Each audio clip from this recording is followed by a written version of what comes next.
시청자 여러분 안녕하십니까? 뉴스나우 시작합니다. 최상목 대통령 권한대행이 임시 국무회의를 열고 이른바 명태균 특검법에 대해 제2요구권, 즉 거부권을 행사했습니다. 인지된 사건을 무제한 수사하는 등 대상이 불명확하고 검찰 수사도 어느 정도 진행이 된 만큼 특검 취지에 부합하지 않아서 헌법 원칙과 형법을 훼손할 우려가 있다며 행사 이유를 설명했습니다. 자세한 내용 취재기자 연결해서 알아보겠습니다. 박희재 기자, 최상목 대행이 명태균 특검법에 대해서 제2요구권을 행사했죠. 네, 그렇습니다. 임시 국무회의에서 최상목 대통령 권한대행은 이른바 명태균 특검법을 국회에서 제의할 것을 요구하는 권한, 즉 거부권을 행사했습니다. 처리 시한을 하루 앞두고 이뤄졌는데 대행직을 맡은 이후 8번째 거부권 행사 사례입니다. 가장 먼저 최상목 대행은 특검법안에서 담고 있는 수사 대상이 불명확하고 방대하다고 말했습니다. 수사 대상을 담은 특검법 2조를 보면요.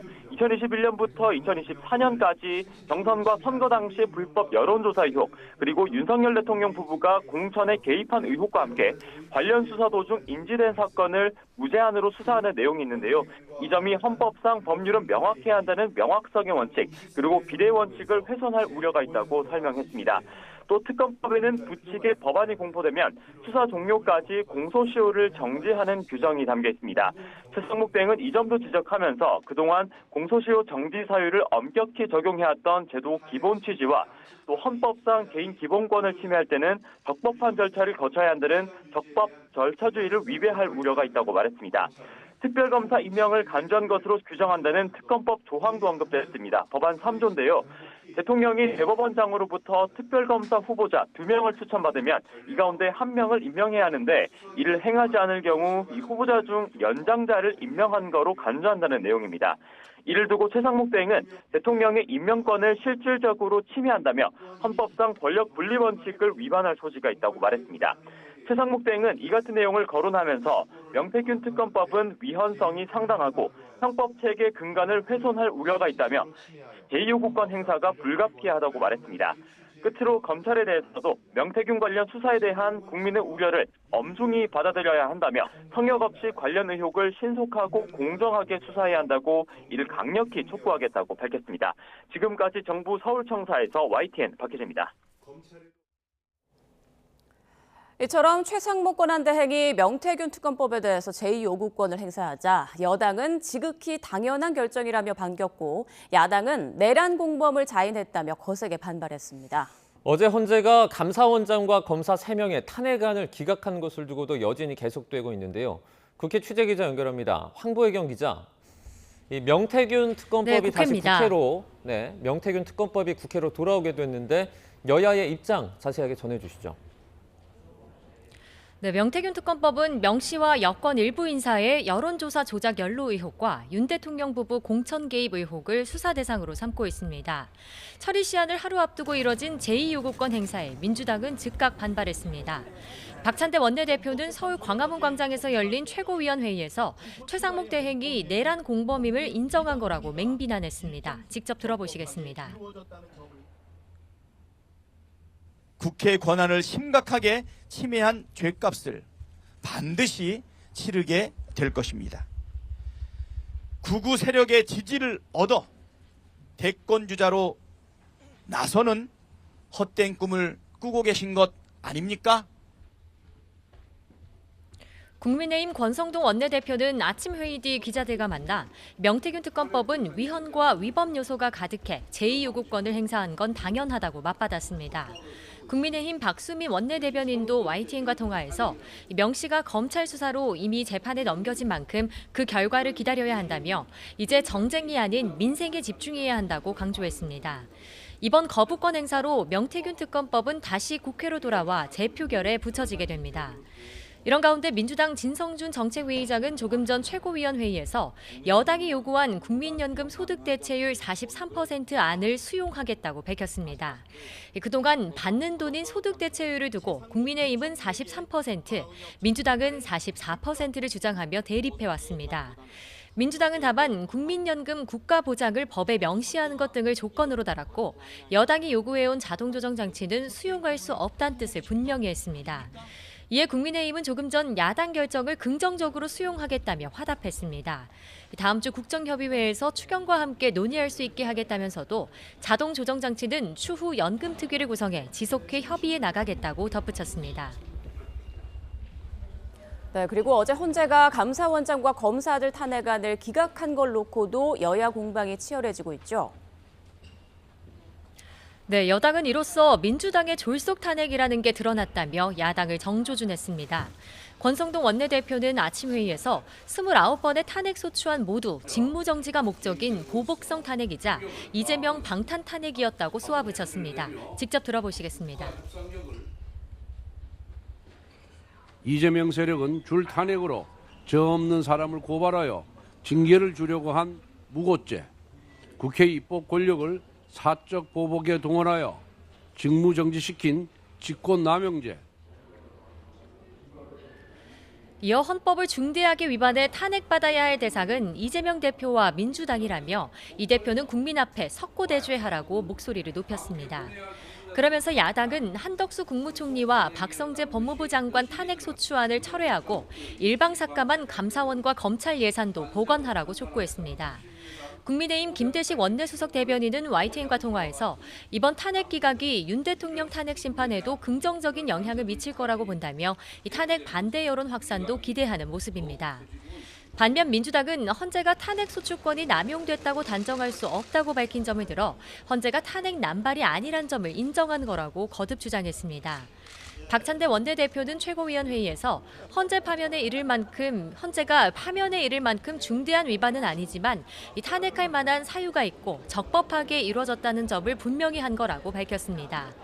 민주당 박지원 의원은 라디오 인터뷰에서 정부가 지금까지 법안 38건에 대해 거부권을 행사한 점을 지적하며 줄거부권 행사에 대한 정부 해명을 요구했습니다. 다만 내부적으로는 최상목 권한대행이나 심우정 검찰총장에 대한 탄핵안 소추는 신중해야 한다는 기류도 관측됩니다. 민주당 관계자는 YTN과 통화에서 윤 대통령 탄핵 심판 선고가 임박한 상황에서 여당의 줄탄핵 프레임을 강화할 필요는 없다고 본다고 말했습니다. 여야는 윤 대통령 탄핵 선고 기일을 아직 잡지 않고 있는 헌법재판소에 신속한 결정을 촉구하며 각각 릴레이 시위와 도보 행진을 벌이는 등 장외 여론전에도 집중하는 모습입니다. 지금까지 국회에서 YTN 황보혜경입니다. 헌법재판소가 윤석열 대통령 탄핵 심판 선고를 위한 숙고를 이어가고 있습니다. 정부는 탄핵 심판 선고 당일 불법 행위에 대해 엄정 대응하겠다는 방침을 밝혔습니다. 자세한 내용 취재기자 연결해서 알아보겠습니다. 이경국 기자.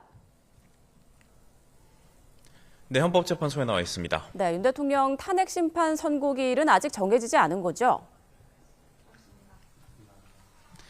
네, 그렇습니다. 통상 헌재는 선고 2, 3일 전에 선고기일을 이 국회와 윤 대통령 측 양측에 통지를 하고 언론에 공개도 하는데 아직 양측의 통지는 이루어지지 않은 것으로 파악이 됐습니다. 결국 윤석열 대통령 탄핵 심판 선고는 빨라야 다음 주에 진행될 것으로 보이는데요. 이로써 윤 대통령 사건은 역대 대통령 탄핵 사건 중 가장 긴 평의 기간을 기록하게 됐습니다. 오는 17일, 그러니까 다음 주 월요일에 선고가 나온다고 해도 탄핵안 가결 뒤 93일 만에 선고가 나오는 건데 이 노무현, 박근혜 전 대통령은 각각 63일, 91일 만에 선고가 이루어진 바 있습니다. 오는 18일에는 박성재 법무부 장관의 탄핵 심판 사건 변론이 예정되어 있어서 다음 주 중후반쯤 윤 대통령 사건 선고가 나오지 않겠느냐는 전망이 나오고 있는데요. 다만 헌재가 한덕수 국무총리 탄핵 사건을 먼저 선고할 경우에는 더욱더 늦어질 가능성도 있습니다. 재판부 평의가 길어지는 가운데 일각에서는 윤 대통령 구속 취소로 탄핵 찬반 양측 모두가 격앙된 상황인 만큼 헌재가 어느 정도의 냉각 기간을 갖지 않겠느냐는 분석도 함께 나오고 있습니다. 네, 지금 재판관들은 매일 윤 대통령 사건 평의를 이어가고 있다고요? 네, 그렇습니다. 최재해 감사원장과 검사 3명에 대한 선고가 내려졌던 어제도 재판관들은 오후에 윤 대통령 탄핵 사건 평의를 이어갔습니다. 결정이 나올 때까지 매일 평의를 연다는 계획인 만큼 오늘 역시도 평의가 이어질 것으로 전망이 됩니다. 재판관들은 쟁점별로 의견을 나누고 있는데 다만 아직 재판관들이 찬반 입장을 공유하거나 결정문을 작성할 정도로 논의가 진행되진 않은 것으로 알려졌습니다. 선고 과정을 생중계할지도 아직 결정되지가 않은 상황인데 선고기일 통지와 함께 확정될 것으로 전망이 됩니다. 이런 가운데 정부가 오늘 윤 대통령 탄핵 심판 선고에 대비한 회의를 진행했죠. 네, 일단 현재 부근 상황부터 좀 말씀드리겠습니다. 오늘도 탄핵 찬반 단체 집회가 이어지고 있고요. 경찰은 현재 부근 출입 통제를 한층 더 강화한 모습이고 차단막과 바리케이드를 설치하는 등 삼엄한 경계가 이어지고 있습니다. 정부는 오늘 탄핵 심판 선고일에 대비한 치안관계장관 회의를 진행했습니다. 먼저 경찰청은 선고 전날 이 비상근무를 발령하고 선고 당일에는 가포 비상을 발령해서 가용 경찰력 전부를 치안 유지에 동원한다는 계획입니다. 모든 불법 행위에 대해서 무관용 원칙으로 대응한다는 방침인데 특히 집단 난동과 경찰관 폭행 등에 대해서는 현행범 체포를 원칙으로 하고 주동자도 철저히 추적하겠다는 계획입니다. 행정안전부는 선고 당일 이 집회 장소 부근 지하철역에 인파가 몰릴 경우 무정차 운행하거나 출입구 폐쇄 등을 진행한다는 계획입니다. 서울시도 현재 인근 11개 학교 임시 휴업과 탄력적 대중교통 운행 등 조처에 나서기로 했습니다. 지금까지 헌법재판소에서 전해드렸습니다. 윤석열 대통령이 구치소에서 나와 관저에 머물게 된 지가 일주일째 됐습니다. 경찰도 관저 일대 경비를 강화했는데요. 이번에는 관저 앞에 나가 있는 취재기자 연결해 보겠습니다. 윤태인 기자. 네, 서울 한남동 대통령 관저 앞입니다. 네, 오늘 관저 앞 상황은 어떻습니까? 네, 윤 대통령이 구치소에서 석방된 날은 지난주 토요일로 벌써 일주일째가 됐습니다. 관저 복귀 이후 윤 대통령은 공개적인 행보를 보이고 있지는 않아서 이 일대는 차분한 분위기입니다. 석방 이후에는 관저 근처로는 윤 대통령 지지자들의 집회 무대가 설치됐는데요. 아침에는 자리를 지키는 사람들이 거의 없었지만 점심쯤이 되면서 하나둘 자리를 채웠고 윤 대통령을 지지하는 내용이 담긴 노래도 무대에서 나오고 있습니다. 지금도 사람이 많은 편은 아니지만 오후에 탄핵 반대 집회가 신고된 만큼 시간이 지나면 사람들이 더 모일 것으로도 보입니다. 이에 따라 혹시 모를 인파가 몰리는 것을 대비해 용산구청은 관저 근처 북한남 삼거리의 육교를 폐쇄하고 임시 건널목을 만들었고요. 근처 초등학교에선 어린이들 등하굣길을 위해 임시 순찰대도 운영하고 있습니다. 조만간에 있을 탄핵 심판 선고 전후로 대규모 집회가 열릴 수 있을 거라는 전망에 경찰도 관저 주변 경비를 강화하고 있습니다. 관저 바로 앞 도로변에는 경찰 버스가 길게 늘어서서 차벽을 잃었고 관저로 들어가는 입구에서도 차량이 드나들 때마다 경찰이 검문을 이어가고 있습니다. 현장에서 직접 보이지는 않지만 대통령 경호처도 삼엄한 경비 태세를 갖췄을 것으로 보입니다. 윤 대통령 탄핵 심판 선고기일에 혹시 모를 만일의 사태를 대비해 경찰은 관저 근처에 경찰 인력을 추가로 배치하는 방안도 검토하고 있습니다. 지금까지 서울 한남동 대통령 관저 앞에서 YTN 윤태인입니다. 윤 대통령에 대한 탄핵 심판 선고를 앞두고 헌법재판소 일대에 긴장감이 감돌고 있습니다. 경찰과 관계기관이 폭력 사태에 단단히 대비하는 가운데 헌재 담장에는 철조망까지 등장했습니다. 이현정 기자가 현장에 다녀왔습니다.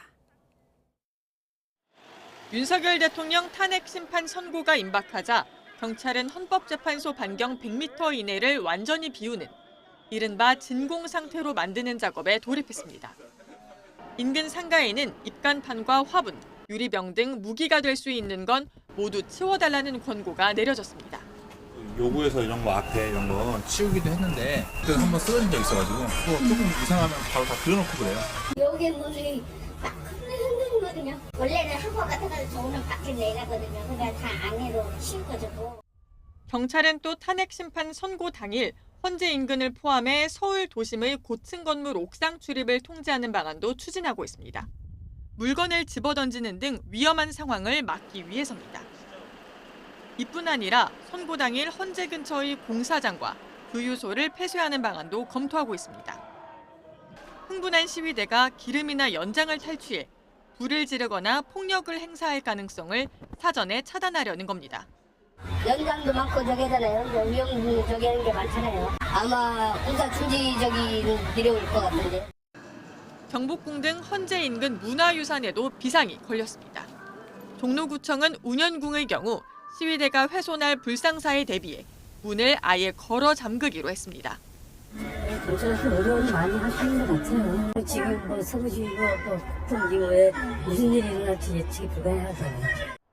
이런 가운데 헌재 담장 위에는 시위대 난입을 막기 위한 원형 철조망도 설치됐습니다.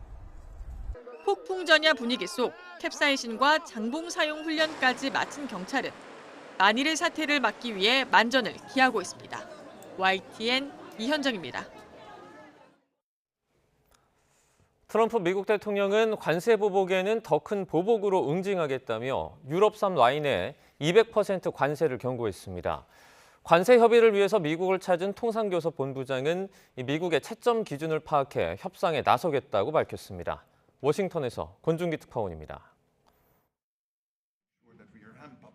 오는 4월 2일 상호관세 부과를 강행할 건지 질문에 트럼프 대통령 답변은 단호했습니다.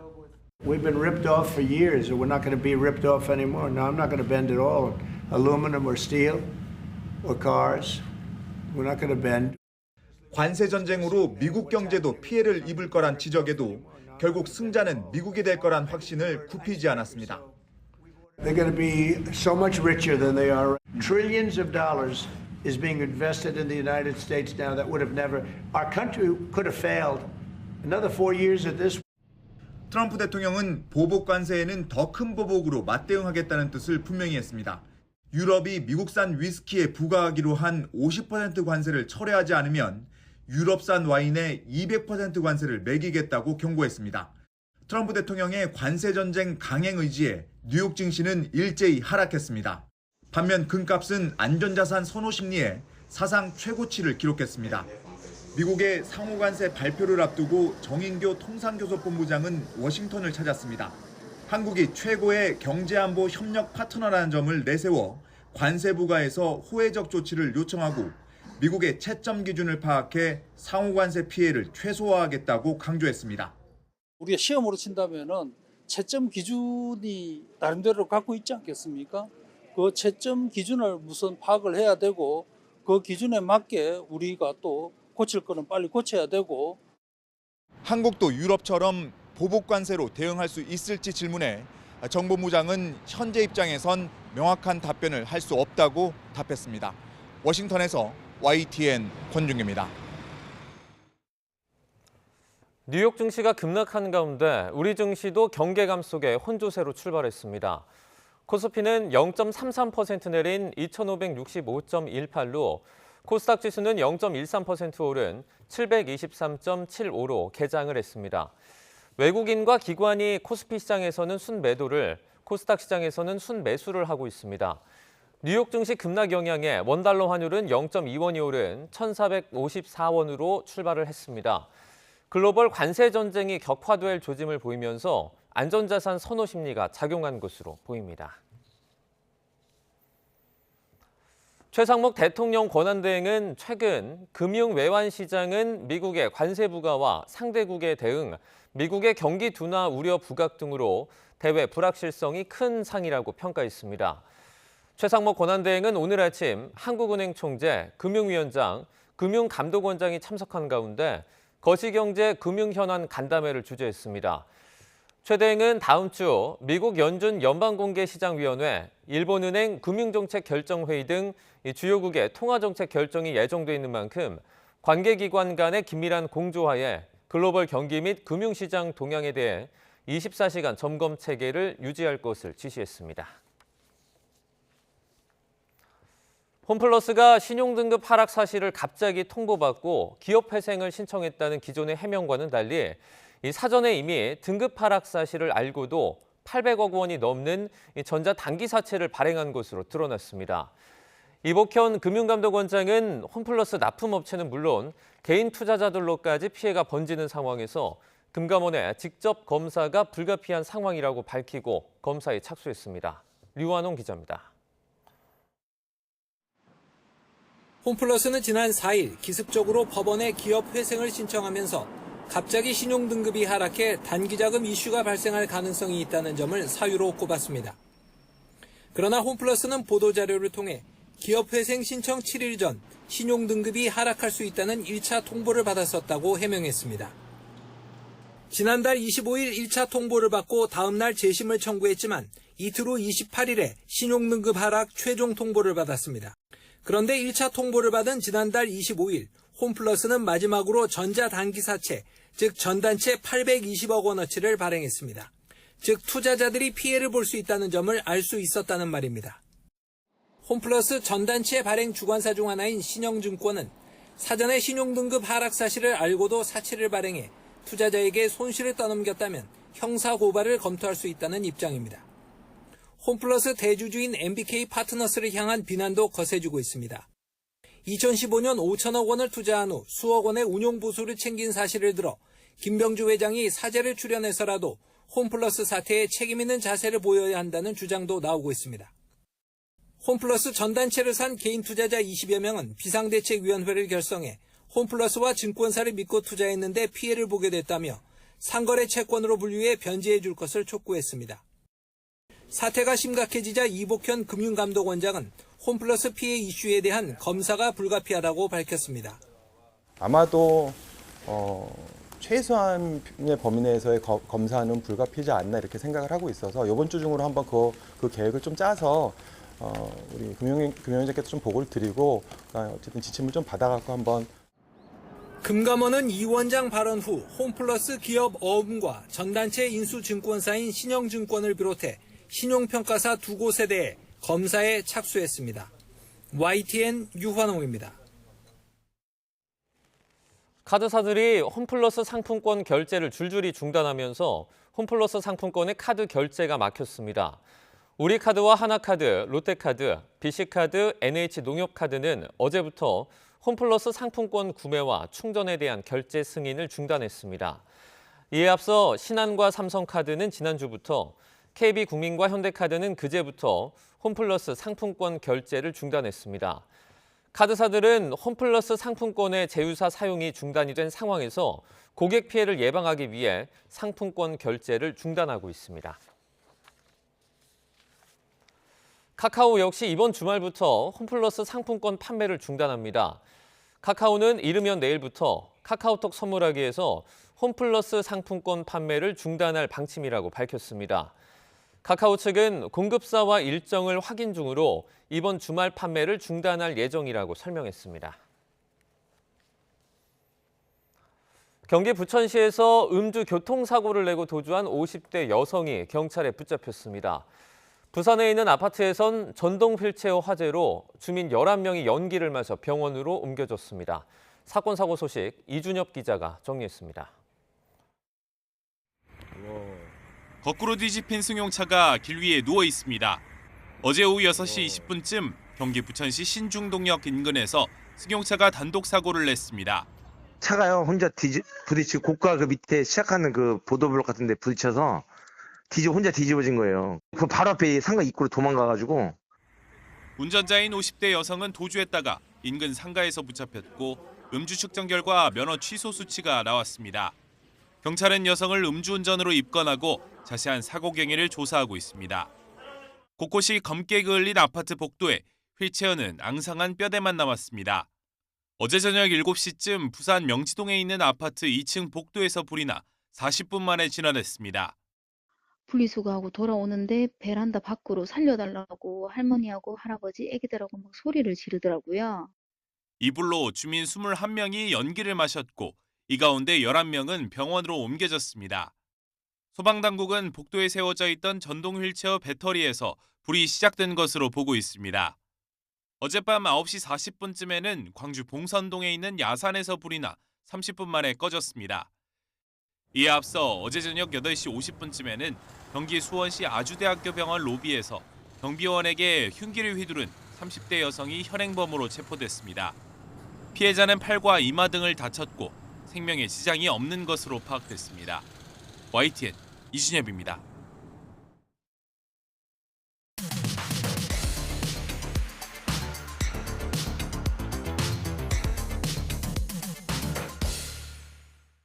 각이 살아있는 정치평론 시사정각 시작합니다. 오늘도 각이서는 두 분 모셨습니다. 김진전 중앙일보 논설위원, 최창렬 용인대 특임교수와 함께합니다. 안녕하십니까? 안녕하세요. 네. 자, 어제 감사원장과 검사들에 대한 탄핵안이 8대0 전원 일치로 기각됐습니다. 이 결과를 두고 여야의 반응이 극명하게 엇갈리고 있는데요. 먼저 오늘 아침 국민의힘 권성동 원내대표의 발언부터 듣고 오시죠.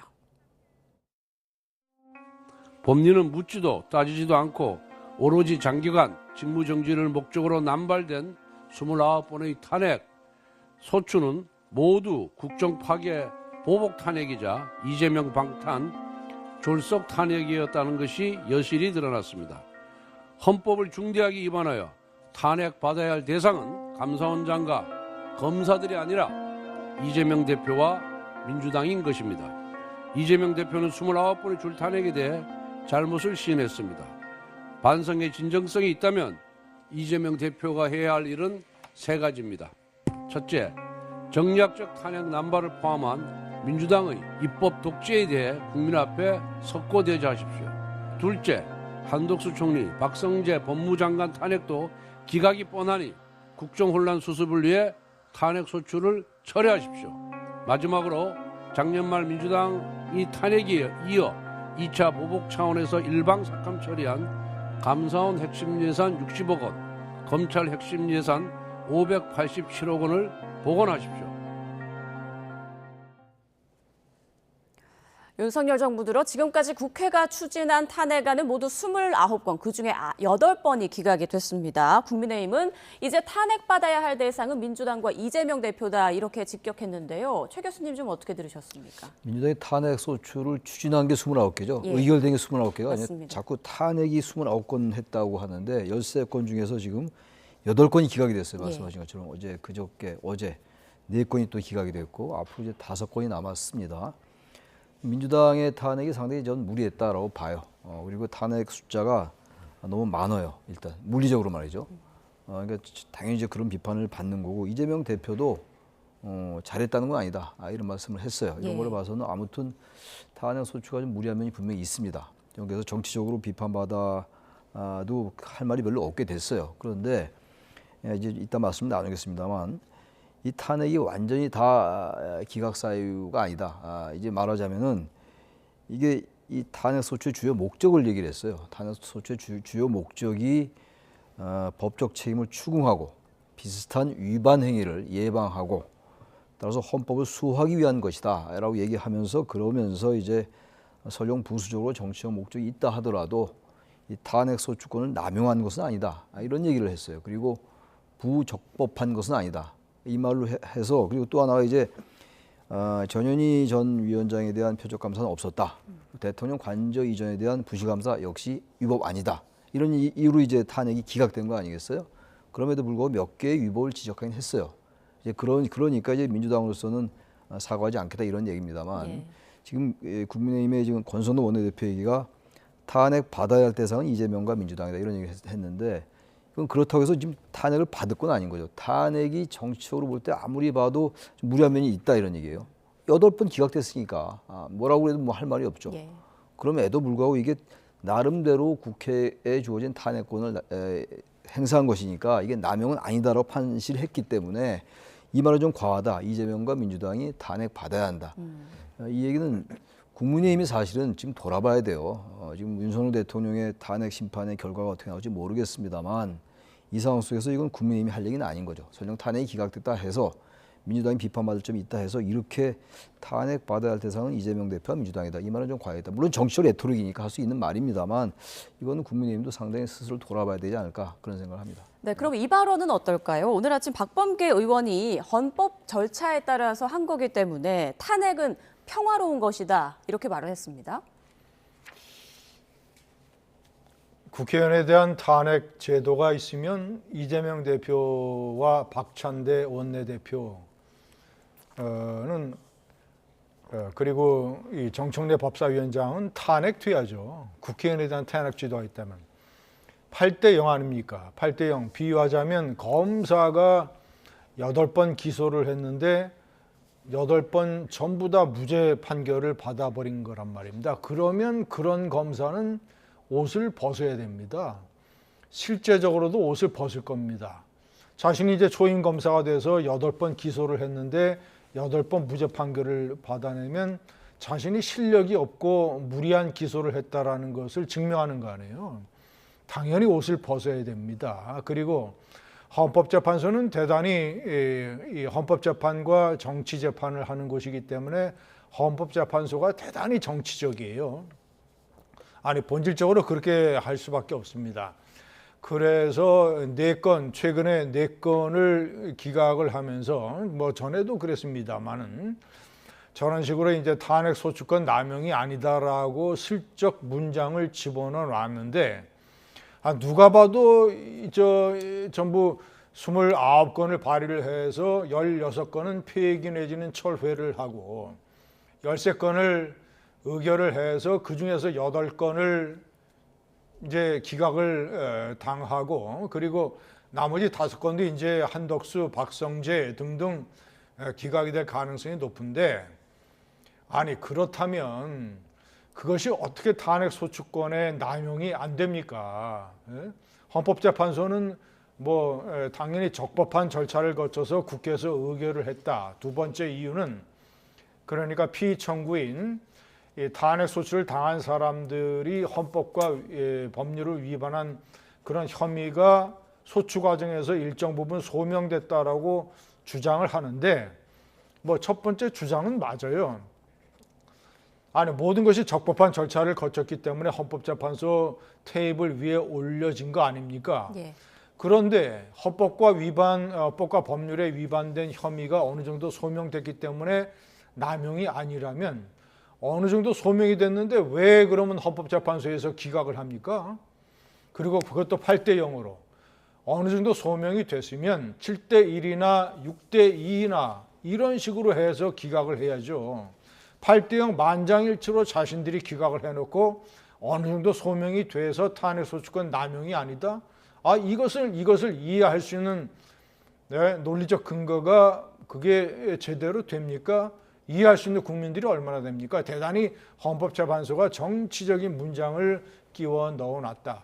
평화 탄핵이라는 말이 뭐가 있습니까? 예, 알겠습니다. 자, 그리고 또 하나의 중요한 부분이죠. 어제의 탄핵 기각 결과가 윤 대통령 탄핵 심판에는 또 어떤 영향을 미칠지 이 부분이 또 큰 관심인데요. 자, 윤갑근 변호사가 어제 이런 말을 했습니다. 윤 대통령이 그동안 야당의 줄탄핵을 비상계엄의 원인으로 들었기 때문에 이제 비상계엄의 정당성이 좀 증명이 된 것이다. 이 주장은 어떻게 생각하세요?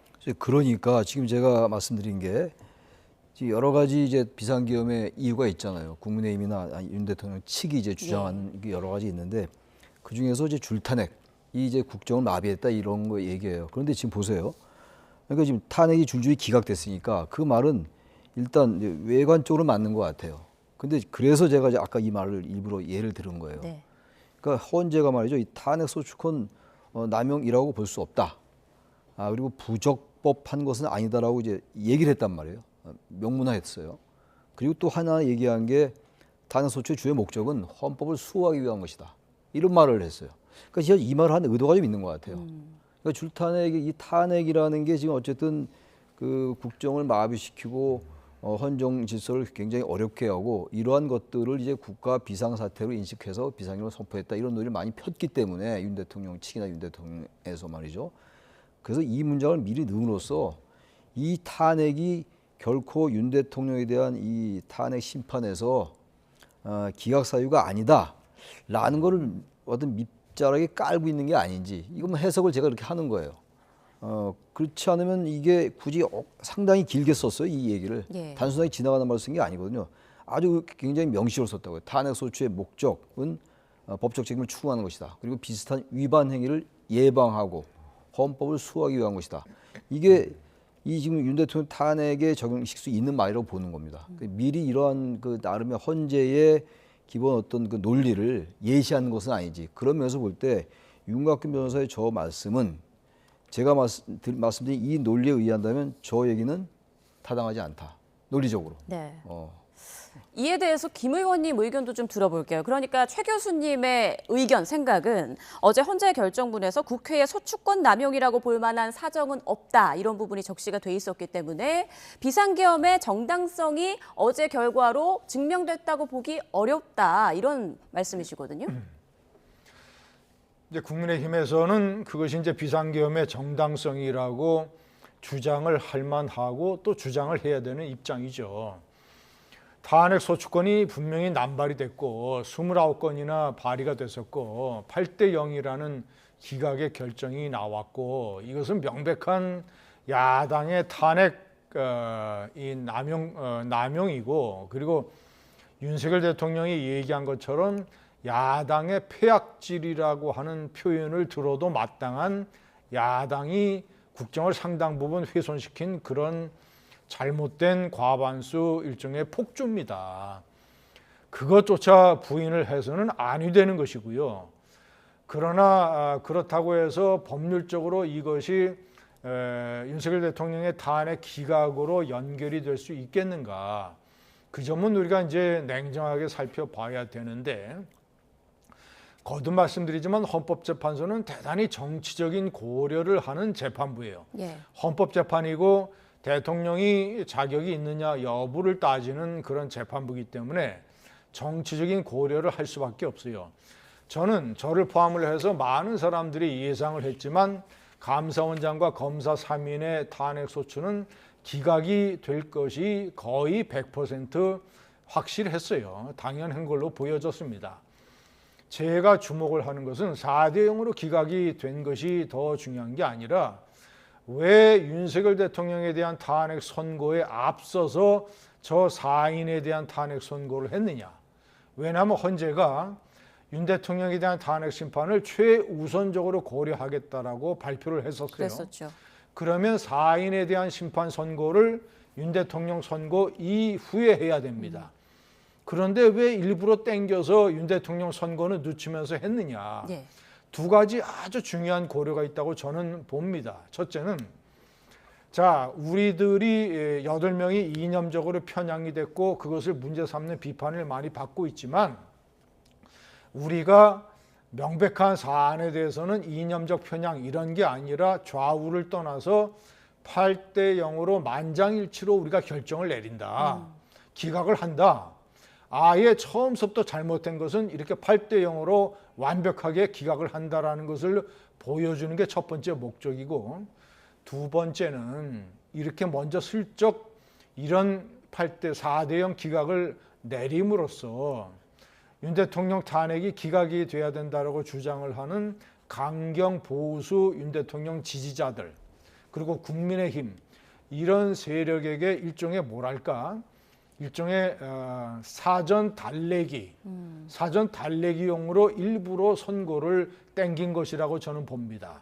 이렇게 이 문제를 둘러싼 찬반을 둘렀던 어떤 사회적인 분노의 열기를 1차로 김빼게 하는 거예요. 자, 봐라. 우리가 솔직하게 얘기해서 윤 대통령 탄핵 반대하는 사람들, 강경 보수 지지자들에게 4대 0이라는 이런 4대 0 기각 그리고 8대 0 기각이라고 하는 이런 엄정한 공정한 판결을 내렸지 않느냐.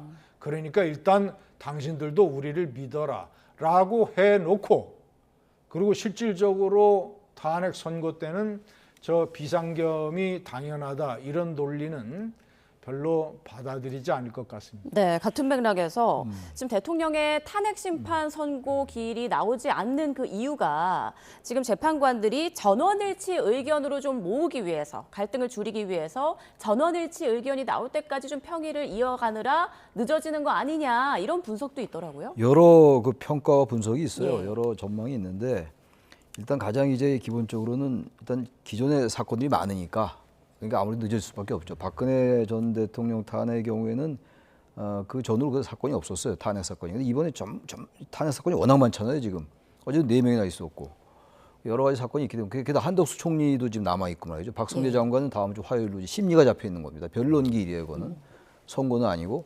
그럼 어쨌든 여러 가지 지금 탄핵 사건이 있기 때문에 그 이유로 밀린다. 아주 단순하게 본다면 그런 게 하나 있을 것이고 또 하나 지금 헌재에 대해서 워낙 지금 헌재뿐만이 아니라 공수처도 그렇고 여러 그 사법기관, 헌법기관에 대해서 워낙 이 지금 이른바 보수층에서 흠결이 많다, 절차적으로 이런 얘기를 워낙 많이 하고 있잖아요.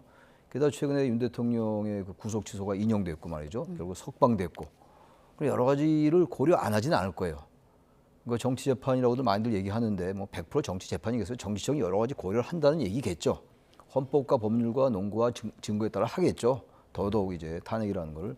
그런데 아무튼 그런 이유도 있다고 저는 봅니다. 그래서 어쨌든 방향성은 대개 잡혔는데 벌써 오래됐잖아요. 지금 변론이 종결된 게 지난달 25일이었어요. 예. 이미 박근혜 전 대통령이 그 기일을 초과했다고요. 대체로 의견은 나와 있을 겁니다. 평일 그렇게 오래 했는데.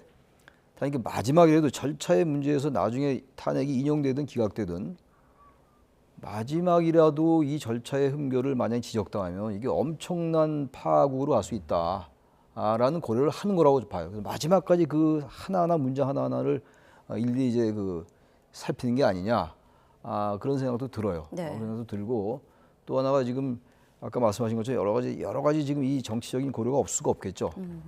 그런 것도 같이 포함이 돼서 늦어지고 있는 게 아닌가라는 생각이 드는데 원래 오늘 예상을 했었잖아요. 그렇죠. 다들 오늘 예상한 사람이 많았어요. 저도 마찬가지였고 그랬는데 왜냐하면 지난번 두 전직 대통령의 경우가 탄핵 소추가 금요일 날 냈다고요. 그리고 박근혜 전 대통령이 91일 걸렸고 그래서 대개 오늘이 맞는 거였는데 거기에 이제 의한다면 꼭 거길 따르는 건 아니니까 뭐 준용한다는 나와 있는 것도 아니고 그래서 제가 볼 때 다음 주에 나올 것 같긴 한데 금요일은 피할 것 같은 느낌도 들어요. 토요일에 워낙 격렬한 시위가 일어나지 않을까. 바로 다음 날이라서 뭐 그런 생각도 드는데 다 이건 추측입니다. 알 길이 전혀 없는 것이 워낙 비공개이기 때문에. 맞습니다. 다음 주에 나올지 뭐 그 다음 주로 그 또 다음 주에 나올지 미뤄질지도 않습니다. 제가 볼 때 다음 주에 나올 것 같아요. 그래서 어쨌든 의견을 모아가기 위해서 한다는 것도 있을 거예요 아마. 어쨌든 간에 가능하면 만장일치 의견이 좀 모아가는 걸 바라는 그런 측면도 없지 않다. 그런 생각이 듭니다. 알겠습니다. 그런데 최근 그 여권 내에선 탄핵 심판이 절차상의 그 흠결이 있기 때문에 소송 조건을 갖추지 못했기 때문에 각하해야 한다. 각하가 또 될 것이다. 이런 가능성이 좀 나오고 있다고 하는데 어떻게 생각하세요? 나경원 의원을 포함한 이런 82명의 탄원서가 그런 내용을 담고 있죠. 예. 그런데 약간의 논리적인 하자가 있는 게 물론 이제 국회 정청래 위원장이 주도한 탄핵소추안 의결할 때 그때는 내란죄 형법상의 부분을 포함시켰다가 나중에 그것을 뺀 거 아닙니까? 그러니까 그 부분은 국회 소추단이 잘못한 것이지요. 처음부터 그 부분을 빼든가 아니면 그래야만 이제 의결이 달라질 수 있는 거 아닙니까? 그런데 이제 제가 국민의힘 측에서 논리적인 약간의 부족함이 있다라고 지적을 하는 이유는 그때 그러니까 탄핵 심판 초기에 그 문제가 불거졌을 때 그 문제를 가지고 결사적으로 투쟁을 했었어야 돼요. 이거는 절차의 명백한 하자다. 재의결을 해야 된다. 재투표를 해야 된다. 이렇게 세게 헌법재판소를 밀어붙이면서 변호인단이 전부 다 사퇴하든가 국민의힘에서 집단적인 저런 행동을 그때 했어야 돼요. 그때. 그래서 초기에 그 부분에 관해서 결론을 냈어야 됩니다. 그런데 당시에 주심 재판관이 보수 재판관, 윤석열 대통령이 임명한 정영식 재판관이 주심 재판관이 돼가지고 국회 측 소추단과 협의를 해 나가는 과정으로 해서 내란죄 부분을 뺐어요. 정리를 했습니다. 그러니까 국민의힘으로서는 논리적인 게 자꾸 약해지는 게 대통령이 임명한 대표적인 보수 재판관, 이 강경 보수 세력에서 가장 기대를 걸고 있는 정영식 재판관이 주도를 해서 국회 측과 협의를 해서 그 부분을 뺐단 말입니다. 그러고 나서 변론이 다 진행이 됐잖아요.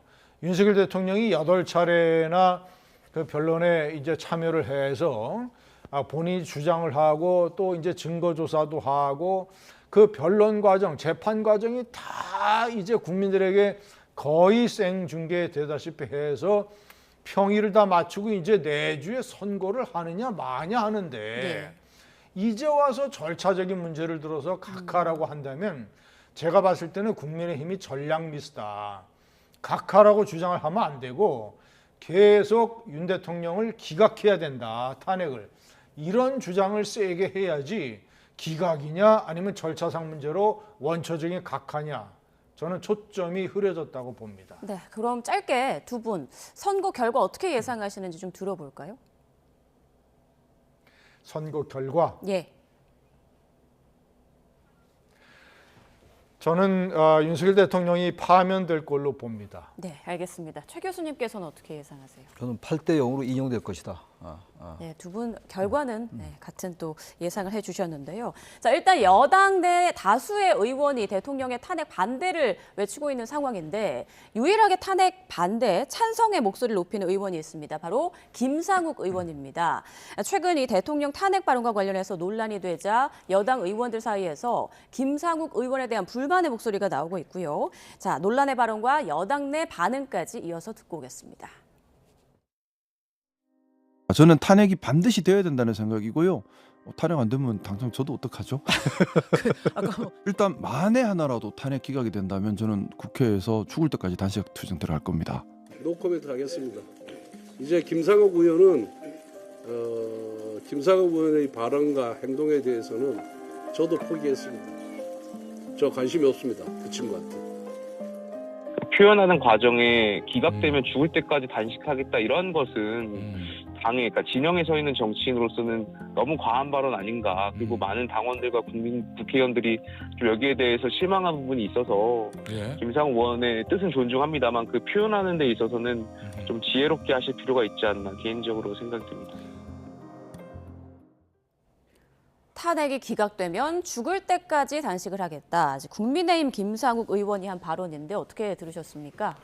그만큼 김상욱 의원은 절박한 겁니다. 제가 보기엔 그래요. 기각이 만약 되면 여러 가지 상황을 우리가 상정할 수 있겠죠. 인용이 돼도 뭐 혼란은 좀 당분간 불가피할 수 있습니다만 인용과 기각은 저는 굉장히 하늘과 땅 차이라고 봐요. 기각이 된다는 얘기는 대통령직에 복귀하는 거거든요. 근데 과연 대통령이 리더십을 확립해 나갈 수 있을까라는 여러 가지 뭐 지금 다 얘기할 수는 없다 하더라도 그런 김상욱 의원의 생각을 좀 상당히 과장되게 얘기한 거겠죠. 죽을 때까지 어떻게 단식합니까? 죽기 전까지 놔두지는 않죠. 어디 병원을 이송하겠죠. 근데 그런 얘기가 중요한 게 아니라 보세요. 지금 보면 저런 말에 대해서 지금 하는 말이 지금 그 국민의힘의 김영태 의원도 뭐 소장파 정치인으로 알려진 의원 아니에요. 그리고 권성동 의원도 그렇고 그야말로 이 김영태 의원 말따나 진영에 서 있기 때문에 이런 말 하는 건 알겠어요. 그래도 지금 거의 유일하게 지금 이런 말 하는 의원 아니에요, 국민의힘이? 그럼 이런 의원조차 없으면 국민의힘이 정말로 보수 정당이 맞나요? 제가 이거 영화 얘기해서 그런데 제가 서울의 봄이라는 영화를 보고 나서 제가 여러 대사 중에서 기억에 남는 게 거기에 그 장태환으로 나오는 그 배우가 다 이제 완전히 게임은 끝났어요. 이제 그 전두환 쪽으로 완전히 기울어졌는데 마지막에 했던 그 대사가 그 참모장이 막 말리더라고요. 끝났다. 부하들 희생시키지 말아라. 뭐 권총경도 막 이러잖아요. 보셨는지 모르겠습니다만. 영화 얘기니까. 근데 그래도 조국이 지금 반란세력에 무너져가고 있는데 군인 한 명이라도 반대는 그게 군대냐? 이렇게 비슷한 일이에요. 요 똑같지는 않지만. 그게 제가 그 말 들으면서 영화에서 대사지만 이 소름이 쭉 끼치더라고요. 그런 말을 안 했겠죠. 장태환 장군이 뭐 그 당시 했는지 아닌지 모르겠으나 그거나 같은 거예요. 적어도 한 명 정도 이런 말을 해야 되는 거 아닙니까? 전부 똑같이 탄핵이 기각된 급기야 아까 김진희 의원 말씀 잘하셨는데 급기야 각하란 말까지 나왔어. 왜 진짜 각하라는 얘기 안 했어요? 그럼 각하란 말이 뭡니까? 탄핵의 절차가 모든 게 위배되니까 심판의 대상이 안 된다는 얘기잖아요. 이런 말이 어디 있어요? 법률가라는 분이. 그래서 저는 국민의힘이 이분들의 생각도 알겠어요. 그러면 이 진영이 있으니까 그렇다 하더라도 저 정도 의원 하나 있어야죠. 그래야 국민의힘이 당 아니겠어요? 보수 정당 아닙니까? 최 교수님께서는 김상욱 의원의 이런 소신 발언을 긍정적으로 보셨는데 여당 내에서는 분위기가 많이 다른 것 같습니다. 강민국 의원은 이재명 대표와 의견을 같이 하는 발언이라면서 개인 의원의 발언으로 치부하기엔 중대한 사안이다. 자, 이렇게 말했습니다. 우리 김 의원님 의견도 들어볼까요? 미국 의회에서는 이제 당론이라는 것 자체가 없죠. 의원들이 다 개별적으로 자유투표를 해서 그 결과가 본인의 지역구 신문에 다 실립니다. 우리 지역구 의원은 이 법안에 대해서 찬성했느냐 반대했느냐. 그리고 유권자들이 당론과 다른 투표를 했다고 해서 문제 삼지 않아요. 당론이라고 하는 것은 한국 국회의 아주 고유한 풍토인데 조금 후에 다룰지 모르겠습니다만 상법 개정안 문제 같은 거 논란이 되는 거 뭐 김건희 특검법이라든가 또는 이런 일반적인 법안이라든가 이런 것들은 당론으로 정해서 전원 일치 투표를 해야 전국을 운영할 수 있기 때문에 그런 것들은 당론이 필요하다고 저는 봅니다. 그러나 대통령 탄핵 문제는 당과 대통령의 문제가 아니에요. 이것은 의회와 대통령의 문제입니다. 그리고 국회의원들은 전부 다 헌법기관이에요. 그래서 이 사안을 당론의 사안으로 보면 안 됩니다. 헌법기관인 내가 의회와 대통령과의 대결에서 어느 쪽에 쓸 것인가 이렇게 판단을 해야 되는 게 대통령 탄핵 문제다. 예. 일반 법안하고는 다른 것이고, 그리고 두 번째, 저는 젊은 의원으로서 이번에 본인이 정치 생명을 걸고 탄핵에 찬성하는 쪽으로 나가고 있는데 저는 저 정도 패기가 젊은 의원한테 있어야 된다고 봅니다. 네. 죽을 때까지 단식하겠다. 저것은 그만큼 내가 기각 가능성이 제로라고 확신한다는 거 아닙니까? 김상욱 의원이 조목조목 이것저것 다 따져봤는데 상식과 양식을 가진 재판관이라면 도저히 기각의 결정을 못 내리겠더라. 그래서 자신은 8대0을 확신한다. 이런 논리 아닙니까? 아니, 죽을 때까지 단식하다가 죽은 사람은 많습니다. 아일랜드에 독립투쟁하다가 감옥에서 단식해가지고 죽은 샌즈 의원도 있고요. 병원으로 옮겨서 강제로 주사 맞히고 뭐 튜브 꽂는다고 해도 본인이 거부하면 죽습니다. 그 정도 각오로 얘기를 한다는 것은 자신이 8대0 탄핵 인용을 확신한다는 뜻 아니겠습니까? 그리고 징계 얘기는 제가 봤을 때는 어불성설입니다. 그러면 탄핵에 찬성을 한 한동훈 전 대표부터 징계를 해야 돼요. 그리고 부정선거라고 하는 것은 터무니없는 가짜뉴스라고 하는 것이 국민의힘의 당론인데, 이것을 믿고 지금 뭐 부정선거 투쟁운동을 하는 황교안 전 총리, 황교안 전 대통령 권한대행, 황교안 전 대표부터 징계를 해야 돼요. 예? 징계는 예를 들어서 뭐 홍준표 의원이나 이준석 전 대표 같이 이제 개인적인 비리 또는 잘못 이런 것을 가지고 해당 행위로 몰아서 징계를 하는 것이지, 의회와 대통령과의 관계에서 헌법기관인 의원이 소신을 지켰다고 해서 징계하는 것은 논리적으로 성립이 안 된다. 네, 알겠습니다. 그 징계 말씀하시니까 예. 저도 하나 좀 말씀드리고 싶은 게 지나간 일이에요. 서촌호 의원이라는 분이 지난 3.1절 탄핵 반대 집회에서, 제가 이건 꼭 좀 지적하고 넘어가야 될 것 같아서 끼어드는 건데, 공수처나 선관위나 헌재는 처분해야 된다. 여기든 해명도 하긴 했어요. 이건 명백하게 잘못된 말은 아닌가요? 이게 무슨 보수 진보의 문제도 아니고 진영의 문제도 아니에요. 대한민국에 존재하는 헌법기관들이에요. 준헌법기관이고. 이걸 아예 공식적으로 현역 의원이 그냥 연사도 아니고 그걸 저기 대중들 앞에서 얘기한 거 아닙니까? 그럼 이런 부분에 대해서 최소한 징계까지는 아닐지 모르겠어요. 경고해야 되는 거 아니에요? 제가 아까 그래야 정당이다라고 말씀드렸다시피 예. 이거 여기에 대한 징계커녕 경고도 안 하는 정당이 이걸 징계하겠다는 얘기하는 게 말이 되냐고요. 아무리 다 떠나서 왜 보수 정당이 이렇게 됐어요? 과거에 새누리당 그러지 않았어요? 박근혜 전 대통령 탄핵하고 다 잘못했다 반성한다. 박근혜 전 대통령 스스로 다 내려놓겠다고 얘기했어요. 그때 너무 달라도. 물론 그때의 학습 효과가 있기 때문에 그러면 다 허무하게 무너지니까 이렇게 한다라고도 분석들은 하던데, 그 분석이 별로 의미가 없다고 봐요. 어디 이렇게 새누리당 그리고 이 국민의힘 계열 이 보수 정당이 이렇게 그야말로 급전직하했습니까? 저는 정말 안타깝고 답답해요. 그 말씀을 제가 첨언을 안 할 수가 없습니다. 네, 알겠습니다. 갈등이 우려되는 상황에서 격한 발언은 금해야겠다, 이런 일침까지 해주셨습니다. 자, 이번에는 민주당 분위기 좀 볼게요. 민주당이 오늘 광화문에서 현장 최고위를 열었는데요. 박찬대 원내대표가 여당의 줄탄핵 비판에 줄 거부권 행사 비판 발언으로 맞섰습니다. 어떤 말 했는지 듣고 오시죠. 헌재도 이진숙과 검사 3인에 대한 국회의 탄핵이 적법하고 충분한 사유가 있었다고 판단했다는 점을 다시 상기시켜 드립니다. 오히려 윤석열이야말로 취임 이래 25번의 줄 거부권을 행사했습니다. 이승만 이후 가장 많은 거부권을 행사했고, 인사청문 보고서 채택 없이 임명을 강행한 번만 30번, 장차관의 국회 불출석은 120번이 넘습니다. 역대급 국회 무시, 일방 폭주를 막기 위한 국회에 불가피하고 적법한 탄핵을 내란의 이유라고 선동하는 건 매우 파렴치한 일 아닙니까? 헌법만 읽어봐도 탄핵이 비상계엄의 요건이 전혀 안 된다는 사실을 초등학생도 쉽게 알 수 있습니다. 거짓말을 반복하면 국민이 계몽될 거라고 착각하는 모양인데 그것은 국민을 목매한 존재로 여기는 태도입니다. 허위 선동과 억지 주장 말고 겸허하게 파면 결정을 기다리길 권합니다. 우리가 줄 탄핵했다면 여당은 줄 거부권을 행사하지 않았냐 이렇게 비판을 했습니다. 자, 오늘 최상목 대행이 또 그 명태균 특검법에 대해서 거부권을 행사했더라고요. 지금 상황 좀 어떻게 보세요? 거부권 행사 다 예정돼 있던 거 아니에요? 그래서 다 예상했던 것이고 명태균 특검법 저 얘기는 결국은 또 국회로 돌아와도 아마 국민의힘에서 이탈표 별로 없을 거예요. 재의결 안 될 거, 재의결 해봐야 결국 부결될 겁니다. 근데 저 부분도 이제 안 될 거면 그만 얘기했으면 좋겠어요. 어차피 안 될 거라면. 어차피 한덕수 총리 대행이 만약 복귀하지 않을지 모릅니다만 계속 거부권에서 할 거예요. 계속 특검법 한다고 해도. 근데 저는 어떤 그런 걸 떠나서 명태균 이 리스트, 명태균 이른바 게이트에서 이 밝혀지지 않는 문제가 너무 많아요.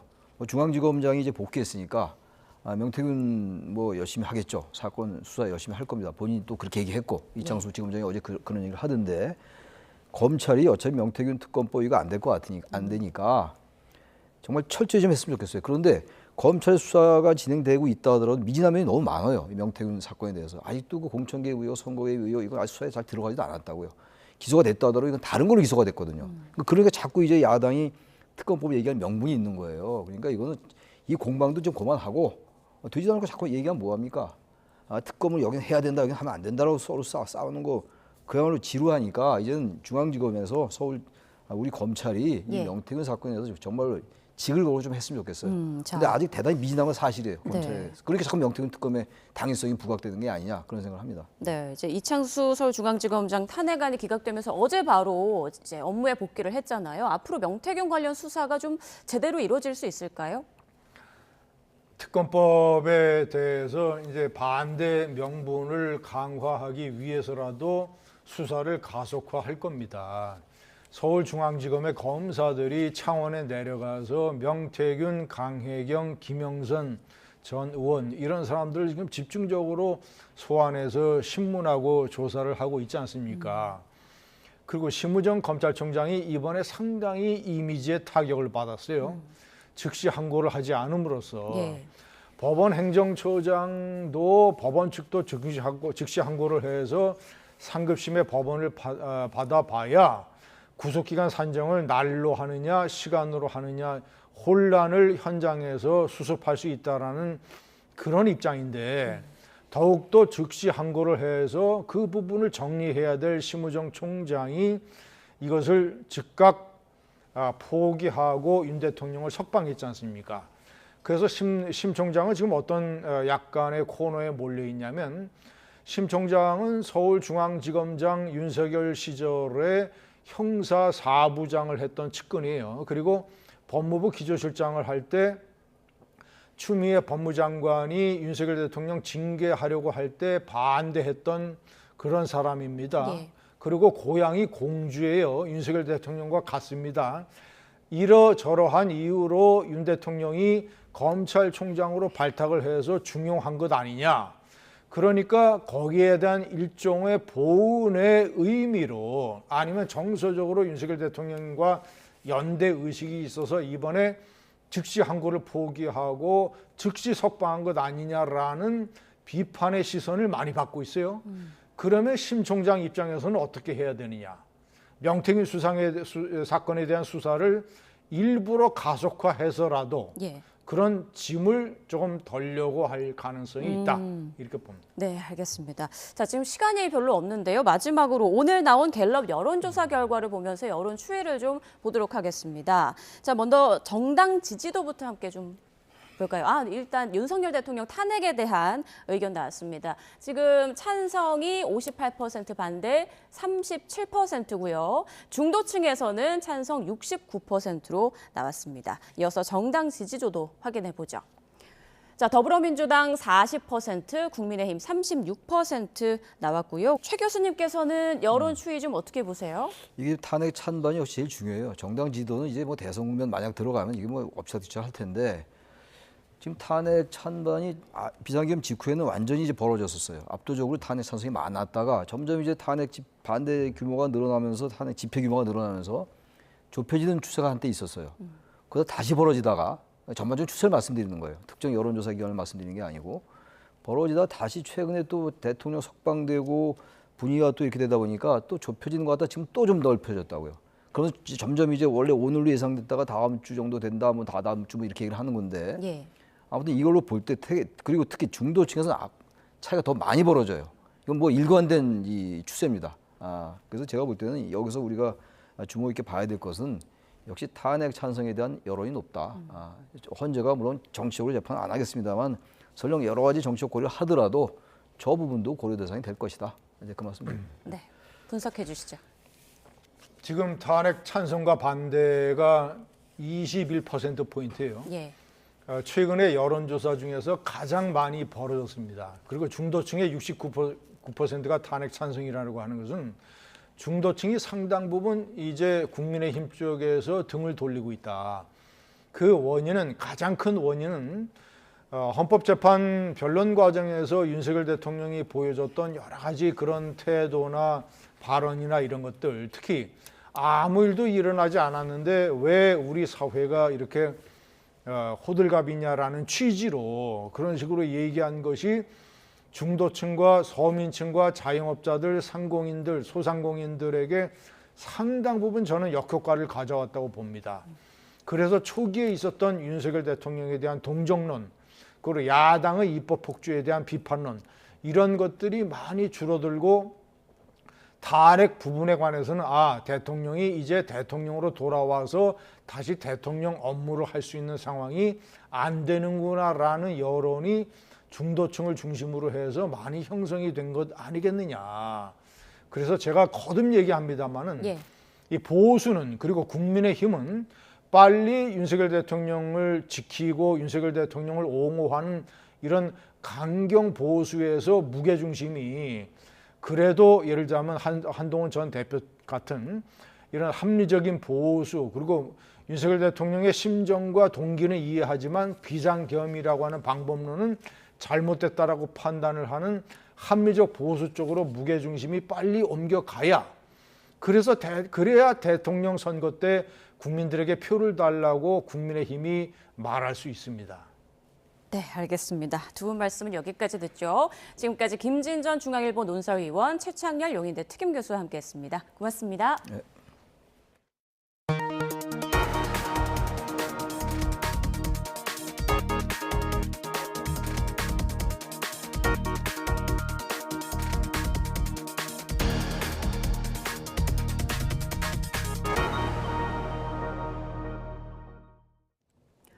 네, 황사는 물러가고 대기는 맑아졌지만 앞으로 변덕스러운 날씨가 찾아오겠습니다. 모레 일요일에는 전국적으로 눈이나 비가 오고 다음 주는 꽃샘추위가 기다리고 있습니다. 취재기자 연결해서 자세한 날씨 알아보겠습니다. 김민경 기자, 오늘 기온은 4월 중순 수준까지 올라간다고요? 네, 어제 수도권과 충청 지역을 중심으로 짙게 깔렸던 황사는 대부분 해소됐습니다. 현재 전국의 미세먼지 농도는 보통 수준입니다. 다만 대전과 전북은 미세먼지 농도가 세제곱미터당 81에서 86 마이크로그램 수준으로 나쁨입니다. 기온이 올라 공기의 순환이 활발해지면서 상층에 남아있던 황사가 지상으로 떨어졌기 때문입니다. 오후에 충청과 호남 등 남서부 일부 지역에서도 일시적으로 미세먼지 농도가 오를 가능성이 있습니다.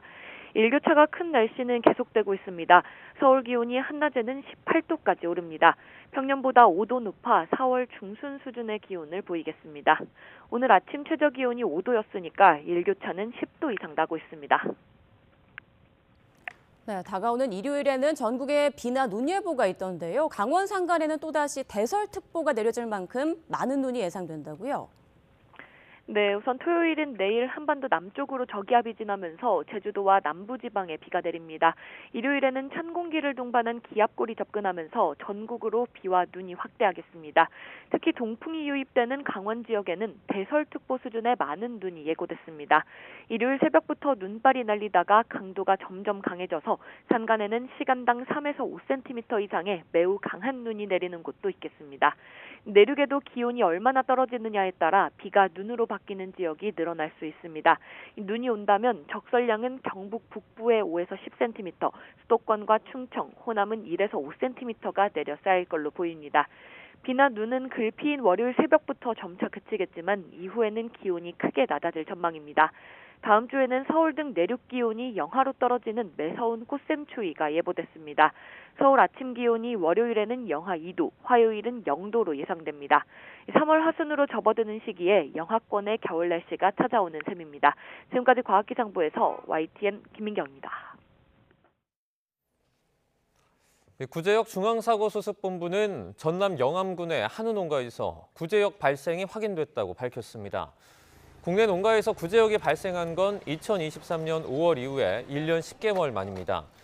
구제역은 소와 돼지, 양 등 발굽이 둘로 갈라진 동물이 바이러스에 감염돼 발생하는 질병으로 전염성이 강해 제1종 가축 전염병으로 지정돼 있습니다.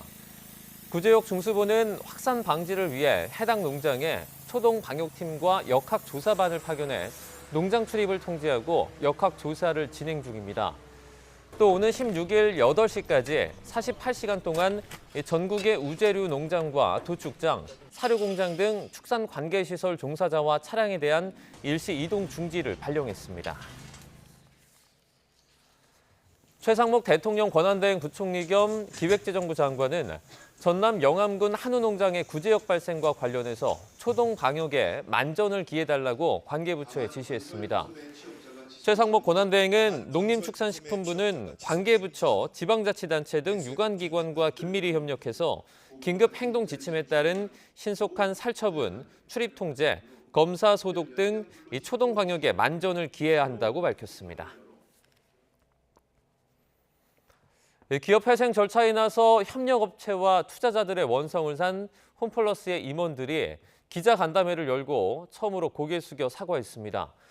지급하지 못했던 대금 등 3,400억 원가량을 어제까지 갚았고 이후에는 모두 변제하겠다며 기다려달라고 호소했습니다. 현장에 취재기자 연결합니다. 박기환 기자. 네, 서울 강서구 홈플러스 본사 앞입니다. 네, 박 기자, 기자간담회에서 나온 이야기부터 전해주시죠. 네, 홈플러스가 지난 4일 기업 회생 절차를 기습적으로 신청한 뒤 파장이 일파만파 이어지고 있습니다. 오늘 기자간담회에 나선 조주현 홈플러스 대표는 먼저 협력사와 입점업주 그리고 채권자를 향해서 진심으로 사과드린다며 고개를 숙였습니다. 이어 현재 회사의 상황을 구체적으로 설명하기 시작했는데요. 법원의 회상 절차 개시 이후 납품업체들이 대부분 돌아오면서 온라인, 오프라인 거래가 95% 이상 원래대로 작동하는 등 순조롭게 정상화되고 있다고 밝혔습니다.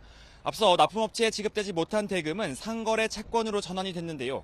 이에 대해선 소상공인을 시작으로 어제까지 모두 3,400억 원 규모를 상환했다고 설명했습니다. 또 어제 기준 가용 현금도 1,600억 원에 달하는 만큼 남은 채권도 모두 변제할 것이라고 자신감을 드러냈습니다. 네, 납품 대금 문제는 해결을 하겠다는 건데 이 홈플러스가 발행한 채권 투자자들도 피해를 호소하고 있잖아요. 이분들도 오늘 집회에 나섰다고요? 네, 그렇습니다. 홈플러스는 지난달 28일 예상치 못한 신용등급 강등으로 현금 유동성이 떨어졌고요. 어쩔 수 없이 3일절 연휴 동안 준비해서 지난 4일 기업 회생 절차를 신청하게 됐다고 설명하고 있습니다. 하지만 이곳 홈플러스 본사 앞에 모여있던 투자자들의 말은 조금 많이 달랐는데요. 지난달 25일 오후에 홈플러스가 신용등급이 떨어질 걸 알고도 채권을 그대로 발행했고 이후 28일까지 거래되도록 방치한 건 사기에 해당한다는 겁니다. 또 2021년 이후 줄곧 경영 상태가 악화했는데 신용 등급이 떨어질 걸 몰랐다는 건 말이 안 된다며 오히려 카드사와 함께 거래를 방조한 먹튀 행각이라고 소리를 높였습니다.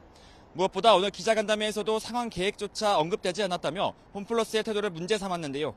실제로 조주현 대표의 발언에서도 온도차가 나타났습니다. 상거래 채권은 모두 변제하겠다고 자신감을 나타낸 것과 달리 금융채권 상환은 회상 절차에 따라서 유예되어 있다며 관련 절차에 따라 변제될 것으로 예상한다고 설명했습니다. 대주주 MBK 파트너스의 김광일 부회장 역시 공동대표 자격으로 이 간담회에 참석했지만 김병주 회장의 사죄를 출연하라는 요구에는 홈플러스 정상화와 관련해 이야기할 사안이 아니라며 거리를 뒀습니다. 홈플러스가 사과와 함께 일부 변제 상황도 발표했지만 피해자들의 불안은 잦아들기는커녕 오히려 커져가는 모양새입니다. 지금까지 서울 강서구 홈플러스 본사 앞에서 YTN 박견입니다. 최근 라면과 과자 등 가공식품 가격이 오른 상황에서 맥도날드도 가격 인상을 결정했습니다. 한국 맥도날드는 오는 20일부터 20개 메뉴 가격을 100원에서 300원 인상한다고 밝혔습니다. 또 환율 및 원자재 비용 상승으로 불가피한 결정이라고 주장했습니다. 한국 맥도날드는 지난해 5월 16개 메뉴 가격을 100원에서 400원 올린 데 이어서 1년도 되지 않아 또다시 가격을 인상했습니다. 서울시가 토지거래 허가구역 해제와 관련해서 강남 3구와 마포, 용산, 성동구를 대상으로 주택 투기 세력 차단을 위한 현장 점검반을 투입했습니다. 서울시는 지난주부터 해당 자치구와 합동 현장 점검반을 편성해 허위 매물이나 가격 담합 등 불법 행위를 단속하고 있다고 밝혔습니다. 시는 불법 행위가 적발이 되면 수사를 의뢰하고 국세청에 통보하는 등 무관용 원칙으로 대응할 예정입니다.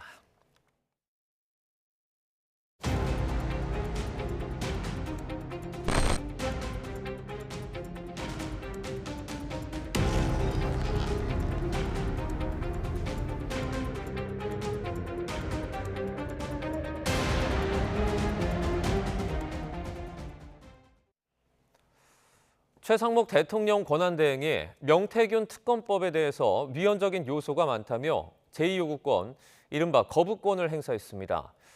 최 대행은 또 검찰에 대해선 명태균 수사 상황에 대한 국민적 우려를 엄중하게 받아들이라고 강조했습니다. 이종구 기자입니다. 최상목 대통령 권한대행이 임시 국무회의를 열고 명태균 특검법에 대한 거부권을 행사했습니다.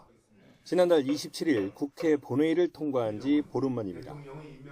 특검 법안의 법적 쟁점, 필요성 등을 국무위원들과 함께 심도 있게 검토했으며 숙고를 거듭한 끝에 제2요건을 행사하기로 하였습니다. 최상목 대행은 거부권 행사 이유를 비교적 자세하게 설명했습니다. 수사 대상과 범위가 불명확한 데다 방대하고 특검 수사기관의 공소시효를 정지하는 규정은 전례가 없다고 강조했습니다. 또 주요 피의자에 대한 수사와 구속 기소가 이뤄졌고 의혹 전반에 대한 수사가 진행 중인 점도 고려했다고 설명했습니다. 이른바 황금폰에 대한 포렌식 작업을 통해 다수의 파일에 대한 선별 작업도 마쳤습니다. 최상목 대행은 결론적으로 명태균 특검법은 위헌성이 상당하고 형사법 체계의 근간을 훼손할 수 있다고 규정했습니다. 그러면서도 검찰을 향해선 명태균 관련 수사 상황에 대한 적지 않은 국민의 우려를 엄중하게 받아들일 것을 강력히 촉구한다고 강조했습니다. 이번 수사에 검찰의 명운을 걸고 어떠한 성역도 없이 관련 의혹들을 신속하고 공정하게 수사하여 실체적 진실을 명확히 밝혀주시기 바랍니다.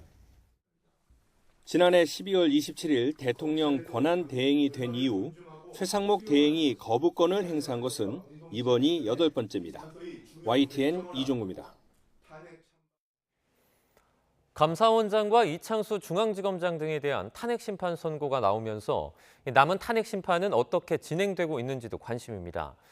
윤석열 정부 출범 이후 헌재로 넘어온 탄핵 심판 13건 가운데 8건이 기각이 됐고 인용된 사례는 단 한 건도 없는데 윤 대통령 사건을 포함해 5건이 결과를 기다리고 있습니다. 차정윤 기자입니다.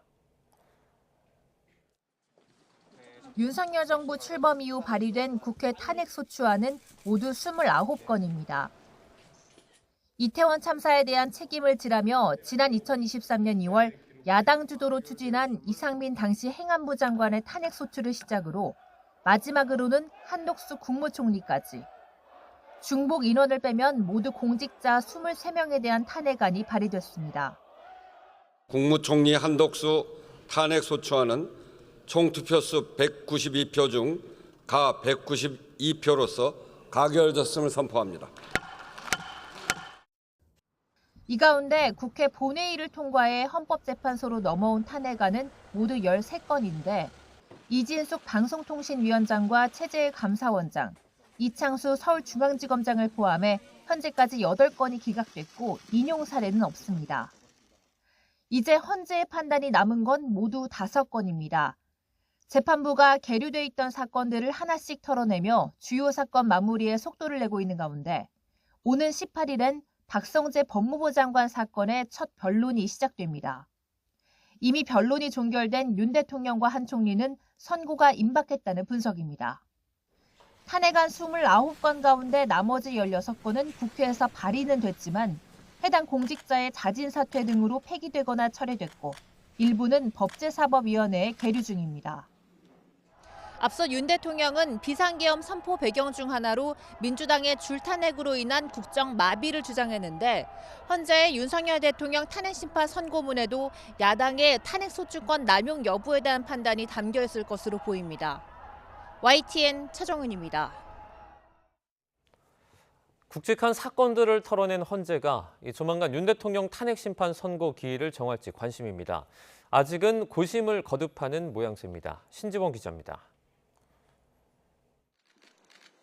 헌법재판소는 감사원장과 서울중앙지검장 탄핵사건 선고 당일에도 오후에 재판관 평의를 열어 대통령 탄핵심판에 대한 논의를 이어갔습니다.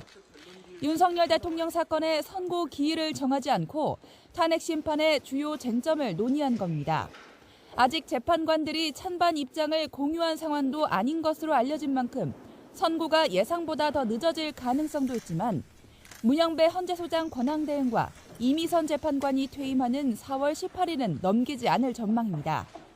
지난해 윤 대통령 탄핵안 가결 이후 정계선, 조한창 재판관의 합류로 뒤늦게 8인 체제로 보완되면서 불완전성 논란을 겨우 벗었기 때문입니다.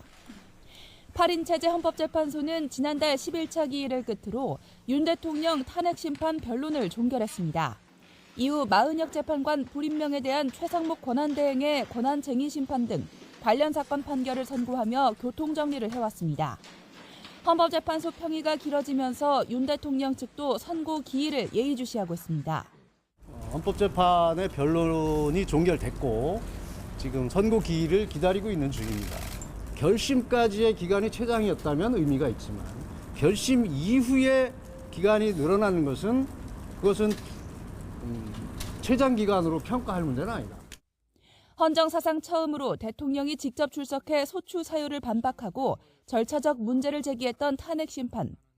헌법재판소는 단 하나의 오점도 남기지 않기 위해 신중에 신중을 기하는 모습입니다. YTN 신지원입니다.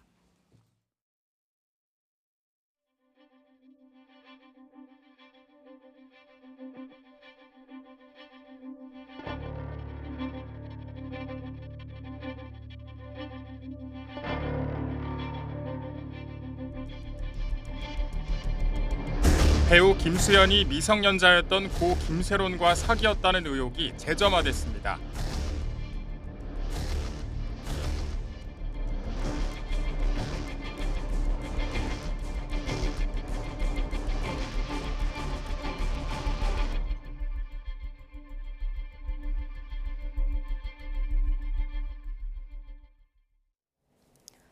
배우 김수현 씨, 고 김세론 씨가 미성년자였던 시절부터 교제했다는 의혹을 받으며 사생활 논란에 휩싸였습니다. 김수현 씨 소속사는 오늘 긴급 입장문을 냈는데요. 관련 내용에 대해서 김원식 문화평론가와 함께 얘기 나눠보겠습니다. 안녕하십니까? 네, 안녕하세요. 네, 배우 김수현 씨와 안타깝게 지난달에 숨진 김세론 씨 교제 의혹 파장이 일파만파 지금 커지고 있는데 가장 논란이 되는 부분은 어떤 부분인가요? 네, 가장 논란이 되는 부분은 미성년자 시절에 김세론 씨하고 성인이었던 김수현 씨가 이제 교제를 했느냐라는 부분이 일단 문제가 되는데요. 네. 그래서 이제 유족 측은 2015년부터 2021년까지 사귀었다라는 건데 2015년이면은 김세론 씨가 만 15세거든요. 네. 그렇기 때문에 이제 보통은 이제 중학생이라고 이제 보시면 되겠는데요. 그 뒤에 2019년에 김수현 씨 등이 설립한 골드 메달리스트로 이제 소속사를 이전을 하게 됩니다. 이제 그런 상황이고 그 뒤에 2022년에 음주운전, 교통사고가 일어나게 되잖아요. 네. 그러면서 그 뒤에 이런 여러 가지 상황 속에서 봤을 때 그 이후에 처우가 과연 이 같이 사귀었던 그런 사이로서 이런 여러 가지 문제들에 대해서 좀 책임이 있는 것 아니냐라는 지적들이 나오고 있는 것이죠. 네. 김수현 씨 소속사인 골드메달리스트가 조금 전에 이제 긴급 입장문을 내지 않았습니까? 한번 읽어보셨을 것 같은데 어떻게 보셨어요? 네, 일단은 여러 가지 의혹에 대해서 이제 문제 제기를 이제 받는 상황이기 때문에 네. 가장 먼저 반박을 한 것은 아까 말씀드린 대로 교제 시점에 대해서 이제 반박을 했습니다. 네. 그래서 김세론 씨 유족 측에서는 2015년부터 2021년이라고 얘기를 했는데요. 그렇지만 김수현 씨 소속사에서는 2019년 여름부터 2020년 가을까지 교제를 했다 이렇게 밝힌 거거든요. 네.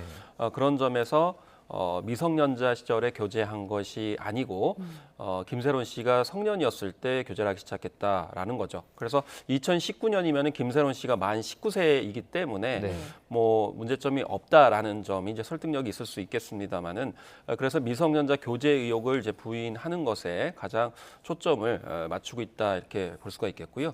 그런데 결국에는 2020년이면은 교통사고가 일어나기 이제 전이기 때문에 그런 점에서 좀 책임 소재자가 없다는 부분을 항변하고 있는 그런 상황이고 또 이제 문제가 됐던 것이 사진입니다. 네. 사진을 공개를 했는데 여러 사진이 있었습니다만은 이 두 사진 다 2019년 크리스마스 이브나 2020년 겨울에 찍은 사진들이기 때문에 2016년 사진이라고 밝힌 유튜버 측에는 좀 반박을 하고 있는 그런 상황으로 보시면 되겠습니다. 네, 그리고 그 7억 변제 독촉에 대해서도 이제 입장이 나왔는데 김수현 씨와는 관계가 없고 소속사 골드 메달리스트와 김세론 씨 간의 문제였다 이렇게 밝혔죠. 네, 그렇습니다. 이걸 이제 입장을 좀 살펴보면은 이제 김세론 씨가 김수현 씨에게 좀 사정을 봐달라라는 문자를 보냈는데 김수현 씨가 이거를 뭐 응답을 하지 않았기 때문에 네. 그런 점에서 이제 문제가 됐었는데요. 그런데 이제 좀 연원을 좀 살펴보면은 2022년에 음주운전 사고를 일으키잖아요. 그러면서 여러 가지 좀 변제를 해야 될 내용이 있었습니다. 그런데 이 7억 원은 그러면 어떤 내용이냐면 그때 당시에 사냥개들이라고 하는 드라마를 촬영을 했었어요. 네. 근데 공개가 됐어야 되는데 음주운전 사고 때문에 공개를 하지 못했어요. 그런데 문제는 통편집을 했거든요. 근데 통편집하는 과정에 있어서 김세론 씨만 편집이 된 게 아니고 같이 출연했던 배우들의 장면들도 편집이 되는 등 여러 가지 위약금을 물어줘야 될 그런 상황이었기 때문에 그 7억여 원을 소속사에서 이제 먼저 변제를 해준 겁니다. 그런데 이때 당시에 김수현 씨가 그걸 인지했느냐라고 했을 때 유족 측의 어떤 입장 측과는 달리 김수현 씨는 이미 교제를 4년 전에 끝낸 시점이었기 때문에 이 같은 사실을 몰랐고 골드 메달리스트에서 이제 자체적으로 우선 변제를 해준 거기 때문에 이런 점에서 김수현 씨와는 그런 관계가 없다 이렇게 얘기를 했고요. 변제 시점에 관련된 계약 사항을 보게 되면 그러면 이 7억 원을 먼저 소속사에서 이제 변제를 해줬으니까 무료로 해준 게 아니잖아요. 그러면 김세론 씨한테 어떻게 이제 계약을 맺었냐면 2023년 12월 31일까지 7억 원을 이제 김세론 씨가 변제하기로 했는데 김세론 씨가 어려운 상황이다 보니까 이제 변제를 못했던 것 같아요. 그래서 1년여가 지나서 2024년 3월 15일에 다시 법무법인을 통해 가지고 내용 증명을 보낸 겁니다. 네. 그 내용 증명을 받아보고 김세론 씨가 이제 어려움을 호소하는 문자를 김수현 씨에게 보낸 건데 이 소속사 측에서는 이미 김수현 씨 같은 경우는 이제 교제도 끝났고 그동안의 상황을 몰랐고 또 개인적으로 그걸 변제해 준 게 아니기 때문에 그래서 그거를 소속사나 이제 법무법인을 통해서 해결하도록 조치를 취한 것이라서 개인적으로 응답하지 않았다라는 입장을 이제 오늘 보여준 겁니다. 네. 김수현 씨와 김세론 씨의 이제 교제 의혹을 이제 제기해서 이슈가 됐던 게 이제 가세현 가로세로 연구소가 이렇게 사실을 들추면서 시작이 됐는데 추가 폭로를 또 예고하지 않았습니까? 네. 어떤 내용들이 좀 나올 수 있을까요? 사실 이게 사진을 이런 식으로 유튜버 측에서 공개를 하면서 이슈를 만드는 것이 과연 적절한지는 좀 의문의 여지가 있고요. 더더군다나 예고한 사진도 노출을 내포하고 있다 이렇게 얘기를 하고 있기 때문에 과연 노출을 내포한 사진을 공개를 하면서까지 이 문제를 이슈하는 것이 적절하냐라는 생각이 좀 듭니다. 더더군다나 뭐 소속사의 편을 드는 것은 아닙니다만은 혹시나 김수현 씨 같은 경우도 어떤 불미스러운 일로 피해를 당할 수 있는 여지를 항상 열어둬야 되기 때문에 그런 점에 있어서 이 폭로 쪽으로만 가는 것은 좀 적절하지 않다고도 볼 수가 있겠습니다. 더구나 사진의 어떤 수위의 문제에 있어서는 또 이제 김세론 씨의 그런 명예도 있는 거고 또 김수현 씨의 또 명예도 있는 거기 때문에 이건 좀 유의를 해야 될 필요성이 있다고 생각을 합니다. 네, 김세론 씨 유족 측에서는 김수현 씨의 그 교제 사실 부인은 사자 명예훼손이다 이런 입장인데 이 부분에 대해서는 좀 어떻게 보세요? 그러니까 김세론 씨가 사실은 일정한 메모를 남겨뒀다라는 것이 이제 유족 측의 이야기가 되겠습니다. 그래서 2015년 11월 19일부터 2021년 7월까지 연애가 이어왔고 제 나이는 16살, 상대는 30살이었다. 그렇게 6년의 연애가 끝났다는 입장문을 써뒀던 것으로 좀 유족 측에서 이야기를 하고 있거든요. 그러니까 본인이 밝힌 내용이기 때문에 여기에 관련돼서 허위로 지금 김수현 씨 측이 얘기를 하고 있기 때문에 이것이 이제 그럼 김세론 씨가 거짓말을 했다라고 얘기하는 거냐라는 측면에서 이 사자 명예훼손 그것을 이제 문제 제기하겠다라는 건데 그렇지만 전제 조건이 있습니다. 분명하게 허위 사실을 이제 적시해야 되고 의도를 가지고 있어야 되는 거고 그렇지만 모욕죄나 명예훼손죄보다도 좀 까다롭기 때문에 이 사자 명예훼손은 조금 좀 지난한 과정이 있을 것 같다는 생각이 들기도 하는데 어쨌든 중요한 거는 과연 김세론 씨가 그 같은 기록을 정확하게 남겼느냐 이런 부분에 좀 초점을 맞춰서 이제 조사가 이루어질 필요성이 있겠습니다. 일파만파 논란 속에 어제 김수현 씨가 예능 프로그램 처음에는 참여하지 않는다고 했다가 나중에 보니까 이제 프로그램 녹화를 강행했더라고요. 이 부분은 좀 어떻게 보셨어요? 아마 이제 김수현 씨나 김수현 씨 소속자 측에서는 만약에 하차를 하게 되면은 여러 가지 계약 상황이 있기 때문에 좀 복잡한 그런 위약금 문제도 있을 것 같고요. 두 번째는 출연을 함으로써 자신들의 어떤 진정성이나 잘못이 없다는 것을 이제 반증하기 위한 것이라고 볼 수가 있겠는데요. 그렇지만은 이제 뭐 예정돼 있던 부분이기 때문에 그걸 이제 출연할 수도 있는지 모르겠습니다만은 앞으로의 그런 출연에 관해서도 강행을 할 건지에 대해서는 좀 지켜봐야 될 것 같고 특히 여론이 지금 모르겠습니다. 그 다음 주에 입장 표명을 하기로 했었는데 지금 오늘 바로 입장 표명을 한 것은 여론이 악화되는 상황이기 때문에 그것을 의식해서 한 것 같거든요. 그렇기 때문에 아마 적극적으로 이렇게 의사표명한 것이 여론의 추이에 따라 가지고 향후에 촬영 일정들이 좀 변동이 될 가능성이 있지 않나 이렇게 생각을 해봅니다.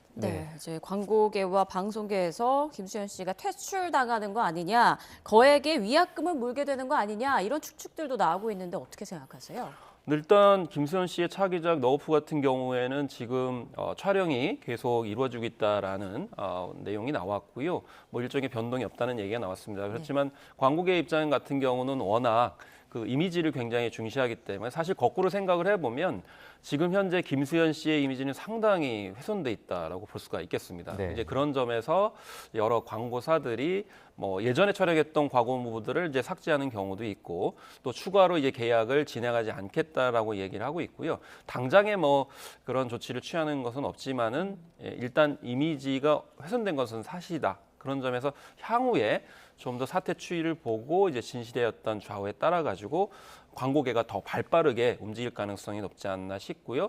그런 이후에 이제 콘텐츠는 약간의 어떤 공개 시점이나 런칭 시점들을 조율하는 형태로 갈 가능성이 높습니다. 이런 가운데 그 고 김세론 씨가 사이버 레카 유튜버의 어떤 사생활 폭로 때문에 고통을 받아왔다. 이런 부분도 지금 알려지고 있어서 이슈가 되고 있습니다. 그러니까 뭐 스토킹 수준으로 사생활을 파헤쳤다. 그래서 피해를 받았다. 지금 이렇게 말하고 있는 것 같아요. 그러니까 일전에는 악플 때문에 이제 고통을 받았다라는 점이 많이 부각이 됐었고요. 그런 와중에 사이버 레카 그러니까 유튜버들의 어떤 편향된 보도 때문에 고통을 받았다는 것이 이번에 이제 부각이 되고 있는데 사실은 이제 그 가운데 특정 유튜버가 취재하는 방식에 대해서도 이제 문제 제기가 됐습니다. 그래서 상중이거나 또 장례식이 맞춰지는 시점에서도 전화를 걸어가지고 취재를 했는데 그 유튜버가 평소에는 또 김세론 씨에 대해서 이제 부정적인 어떤 측면에서 이제 보도를 많이 했다는 거고 네. 그런 점에서 유족 측에서는 김수현 씨의 어떤 결탁 부분도 지적을 했었는데 그 부분은 좀 이제 따져봐야 될 문제가 되겠습니다만 어쨌든 우리 사회에서는 어떤 무리를 일으킨 그런 연예인들에 대해서 좀 과도하다 할 정도로 특히나 여성 연예인 같은 경우는 너무 심하다 할 정도로 좀 약간 부정적으로 이제 접하는 경우가 있는데 그런 어떤 유튜버들의 콘텐츠 제작 행태에 대해서 유족 측에서도 이제 지적을 하고 있는 그런 상황이고 그것이 좀 안 좋은 결과로 그런 선택을 하도록 김세론 씨를 좀 몰아붙인 거 아니냐. 뭐 이런 이제 지적 때문에 비판을 받고 있고 그래서 사생활 중심으로 유튜버들이 연예절을 지금 활용하는 것 이건 사실 유튜버뿐만이 아니고 기존 언론들도 옐로우 저널리즘 차원에서 좀 특정 인에 관련돼서 범법을 벌이는 그런 어떤 상황들에 대한 지적이라고 볼 수가 있겠습니다. 네, 김세론 씨 사망 이후 이 사이버레카 유튜버를 제재해야 한다 이런 국민 청원이 올라왔고 5만 명 넘게 동의한 걸로 지금 알려져 있는데 이런 사이버레카 유튜버들로 인해서 유명인들의 피해가 뭐 한두 번이 아니었잖아요. 네, 그래서 사이버레카 같은 경우는 두 가지 유형이었습니다. 네. 첫 번째는 자신의 어떤 신상을 공개하고 공식적으로 활동하는 유튜버가 있을 수 있고요. 다른 한 유형은 아예 차라리 자신의 신상을 공개하지 않는 경우가 있습니다. 그래서 자기 신상을 공개하는 경우에는 이제 나름대로 대응하기가 좀 쉬운 편이 있지만 공개를 하지 않는 경우에는 어려운 경우가 있죠. 그래서 예를 들면은 장원영 씨 같은 경우가 이 탈덕 수용소라고 하는 자신의 이제 신상을 감춘 그런 유튜브를 추적하는 데 있어서 2021년에 시작을 해서 한 2년여 동안 지속적으로 그런 사생활 폭로 또 명예훼손에 관련된 콘텐츠를 올리다 보니까 이걸 추적하는 데 3년이 걸렸다는 것이죠. 네. 그렇기 때문에 이렇게 비공개로 사이버레카를 활동하는 경우에 특히 이제 구글 같은 경우는 본사가 미국에 있다 보니까 그걸 추적하기가 힘든 측면이 있고 그걸 악용하는 현실이 있기 때문에 이런 점에 있어서 이제 제재나 또 관련 법에 제정이 필요하다는 그런 이제 지적들이 많이 나오고 있는 것이죠.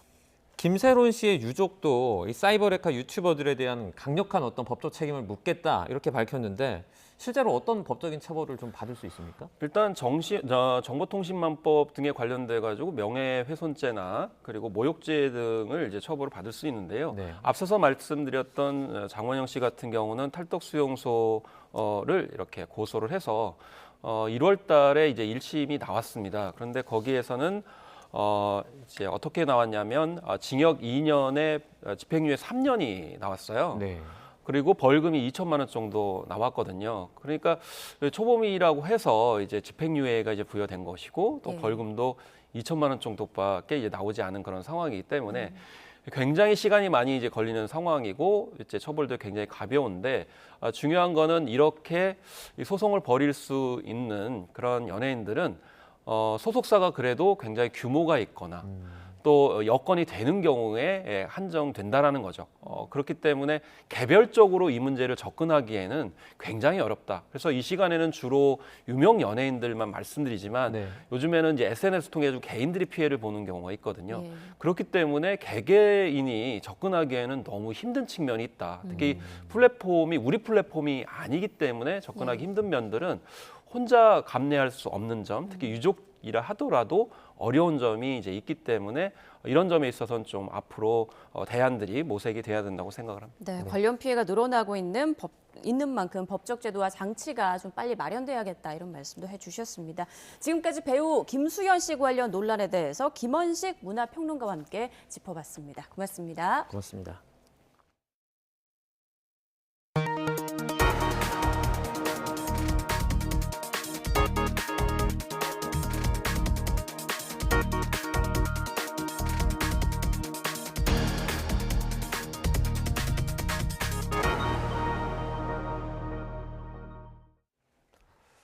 트럼프 미국 대통령이 쏘아올린 관세 전쟁은 상대국에서 미국산 불매 운동 등 감정 싸움으로 번지는 분위기입니다.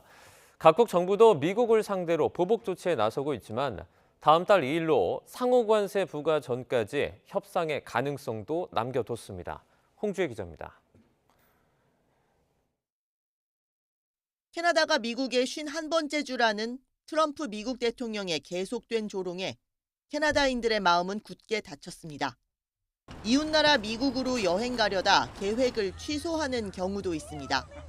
So now instead of traveling to the US, we've got our eyes set on Europe destinations as well as Latin America, for example, Mexico, where we currently are right now. 미국산 제품에 대한 불매 운동이 벌어지기도 합니다. 덴마크에 있는 이 슈퍼마켓은 유럽산 상품 가격표에 별 표시를 넣어서 소비자들이 쉽게 고를 수 있게 돕습니다. Jeg synes, det er en rigtig god idé i den her situation, vi er i med USA, der indleder handelskrig. Meget høje toldsatser, og vi må svare igen ved at så vidt muligt og så vælge nogle europæiske varer. 미국이 12일부터 전 세계 철강과 알루미늄의 25%의 관세를 물린데 각국 정부도 나름의 대응책으로 맞서고 있습니다. 캐나다는 30조 원 규모의 미국산 제품에 대해 보복 관세를 부과하고 세계무역기구엔 분쟁 협의를 요청했습니다. 유럽연합 역시 이딴 관세 맞대응 계획을 발표했습니다. We call on the US to immediately revoke the tariffs imposed yesterday, and we want to negotiate to avoid tariffs in the future. They bring nothing but lose-lose outcomes. 다만 협의의 여지를 완전히 배제하진 않았습니다. 트럼프 대통령이 상호 관세 시행일로 낙점한 다음 달 2일까지 시간이 좀 남아있기 때문입니다. 따라서 미국발 관세 분쟁이 전면전으로 치닫기 전에 물밑 협상이 치열하게 이어질 것으로 보입니다. YTN 홍주혜입니다. 폐렴으로 입원 중인 프란치스코 교황이 병상에서 조촐하게 즉위 12주년을 기념했습니다. 교황의 병세는 호전되고 있는 것으로 전해졌는데요. 각국에서 축하와 쾌유 기원이 쏟아졌습니다. 신웅진 기자입니다. 프란치스코 교황이 입원 중인 로마의 제멜리 병원 부근으로 신자들이 모여들었습니다. 교황의 빠른 회복과 즉위 12주년을 축하하기 위해서입니다. Oggi che è il giorno dell'anniversario del Papa Francesco, di venire qua a dire una preghiera di guarigione. Poi sappiamo 교황청 공보실은 교황이 의료진과 함께 케이크와 촛불로 즉위 12주년을 축하했다고 밝혔습니다. 이제 케이크를 소화할 정도로 건강을 회복했다는 것으로 해석됩니다. 축하 행사는 이렇게 조촐하게 치러졌지만 전 세계 어린이들이 보낸 수백 장의 축하 카드와 쾌유를 기원하는 메시지가 이어졌습니다. 교황의 조국인 아르헨티나를 비롯해 전 세계 신도들도 기도로 뜻을 모았습니다. El legado del Papa sin duda es único. Sin duda todos los papas dejan algo propio, ¿no? Este Papa Francisco es el argentino. 프란치스코 교황은 2013년 3월 13일 교황 선출 회의인 콘클라베를 통해 제266대 교황의 자리에 올랐습니다. 교황은 양쪽 폐에 발생한 폐렴으로 지난달 14일부터 한 달째 치료를 받고 있는데 즉위 이래 최장기 입원입니다. 그동안 4차례나 호흡 곤란을 겪으며 고비를 맞기도 했지만 최근에는 눈에 띄게 병세가 호전됐습니다. YTN 신웅진입니다. 예기치 않은 문제들로 지난해 6월부터 국제우주정거장에 발이 묶인 우주비행사 2명의 지구 귀환이 또다시 연기됐습니다. 일주일 남짓을 예상했던 이들의 우주 체류 여정은 어느새 9개월을 훌쩍 넘겼습니다. 김지영 기자입니다. 지난해 6월 보잉사가 개발한 우주 캡슐 스타라이너의 첫 유인 시험 비행에 나섰던 2명의 베테랑 우주 비행사. 하지만 국제우주정거장에 도킹한 이후 헬륨 유출 등 여러 기체의 결함이 확인되면서 귀환에 차질이 생겼습니다. 미 항공우주국 나사는 지난해 8월 안전 문제를 이유로 스타라이너만 무인 상태로 귀환시켰습니다. NASA has decided that Butch and Sonny will return with Crew 9 next February. 약 8일로 예정됐던 두 사람의 우주 체류는 추수감사절을 지나 크리스마스에도 끝나지 않았습니다. Our crew up here just wanted to say happy Thanksgiving to all our friends and family who are down on Earth and everyone who is supporting us. Welcome to the International Space Station as we get ready for the Christmas holidays. 결국 해를 넘긴 귀환 일정은 지난 2월에서 3월로 다시 미뤄졌습니다. 특히 트럼프 대통령 당선 이후 귀환 지연을 바이든 행정부 탓으로 돌리면서 정치적 이슈에까지 휘말리게 됩니다. Politics is not playing into this at all. From our standpoint, I think that they would agree. We came up prepared to stay long, even though we planned to stay short. 게다가 어제 오전 교대 임무팀을 태운 스페이스X의 우주 캡슐 발사 직전 발사대 문제로 또 취소됐습니다. 나사는 며칠 안에 발사를 재시도하기로 했는데 이번에는 두 사람이 지구로 무사귀환할 수 있을지 주목됩니다. YTN 김지영입니다. 오늘은 황사가 물러나고 다시 맑은 하늘이 드러났습니다. 낮 동안 서울은 4월 중순만큼 따뜻하겠지만 일교차가 크게 벌어지겠는데요. 현장 연결해서 자세한 날씨 알아봅니다. 윤수빈 캐스터. 네, 서울 남산에 나와 있습니다. 네, 오늘은 하늘이 맑아 보이네요. 네, 이번 한 주 내내 초미세먼지의 황사까지 대기질이 좋지 않았는데요. 주말을 하루 앞두고 모처럼 맑은 하늘이 드러났습니다. 여기에 따스한 햇살까지 내리쬐면서 기온도 쑥쑥 오르고 있는데요. 현재 서울 기온은 17.7도로 4월 중순만큼이나 따뜻합니다. 다만 그만큼 일교차도 무척 크게 벌어집니다. 감기에 걸리지 않도록 옷차림에 유의해 주시기 바랍니다. 오늘은 전국적으로 맑은 하늘이 드러나 있습니다. 대기질도 대체로 양호한데요. 다만 잔류하는 황사의 영향으로 대전과 세종, 충북과 전북 지역은 한때 공기가 탁할 수 있겠습니다. 오늘 낮 동안에는 동풍이 불며 서쪽 지방을 중심으로 기온이 크게 오릅니다.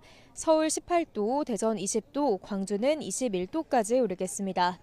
주말인 내일도 날은 포근하겠지만 남해안과 제주도를 중심으로 비가 내리겠고요. 휴일인 모레는 북쪽에서 찬 공기가 내려오면서 기온이 급격히 떨어지겠습니다. 다시 찾아온 꽃샘추위 속에 강원과 경북 지역에는 대설특보 수준의 무겁고 많은 눈이 쏟아지겠고요. 그 밖에 전국으로도 비나 눈이 내릴 전망입니다. 내일 밤부터 모레 사이 강원 산간에는 최고 25cm가 넘는 폭설이 쏟아지겠습니다. 많은 눈으로 인해서 비닐하우스 등 약한 구조물이 무너질 수 있으니까요. 시설물 피해 없도록 각별히 유의하셔야겠습니다. 지금까지 YTN 윤수빈입니다. YTN 뉴스나우 마칩니다. 시청해주신 여러분 고맙습니다.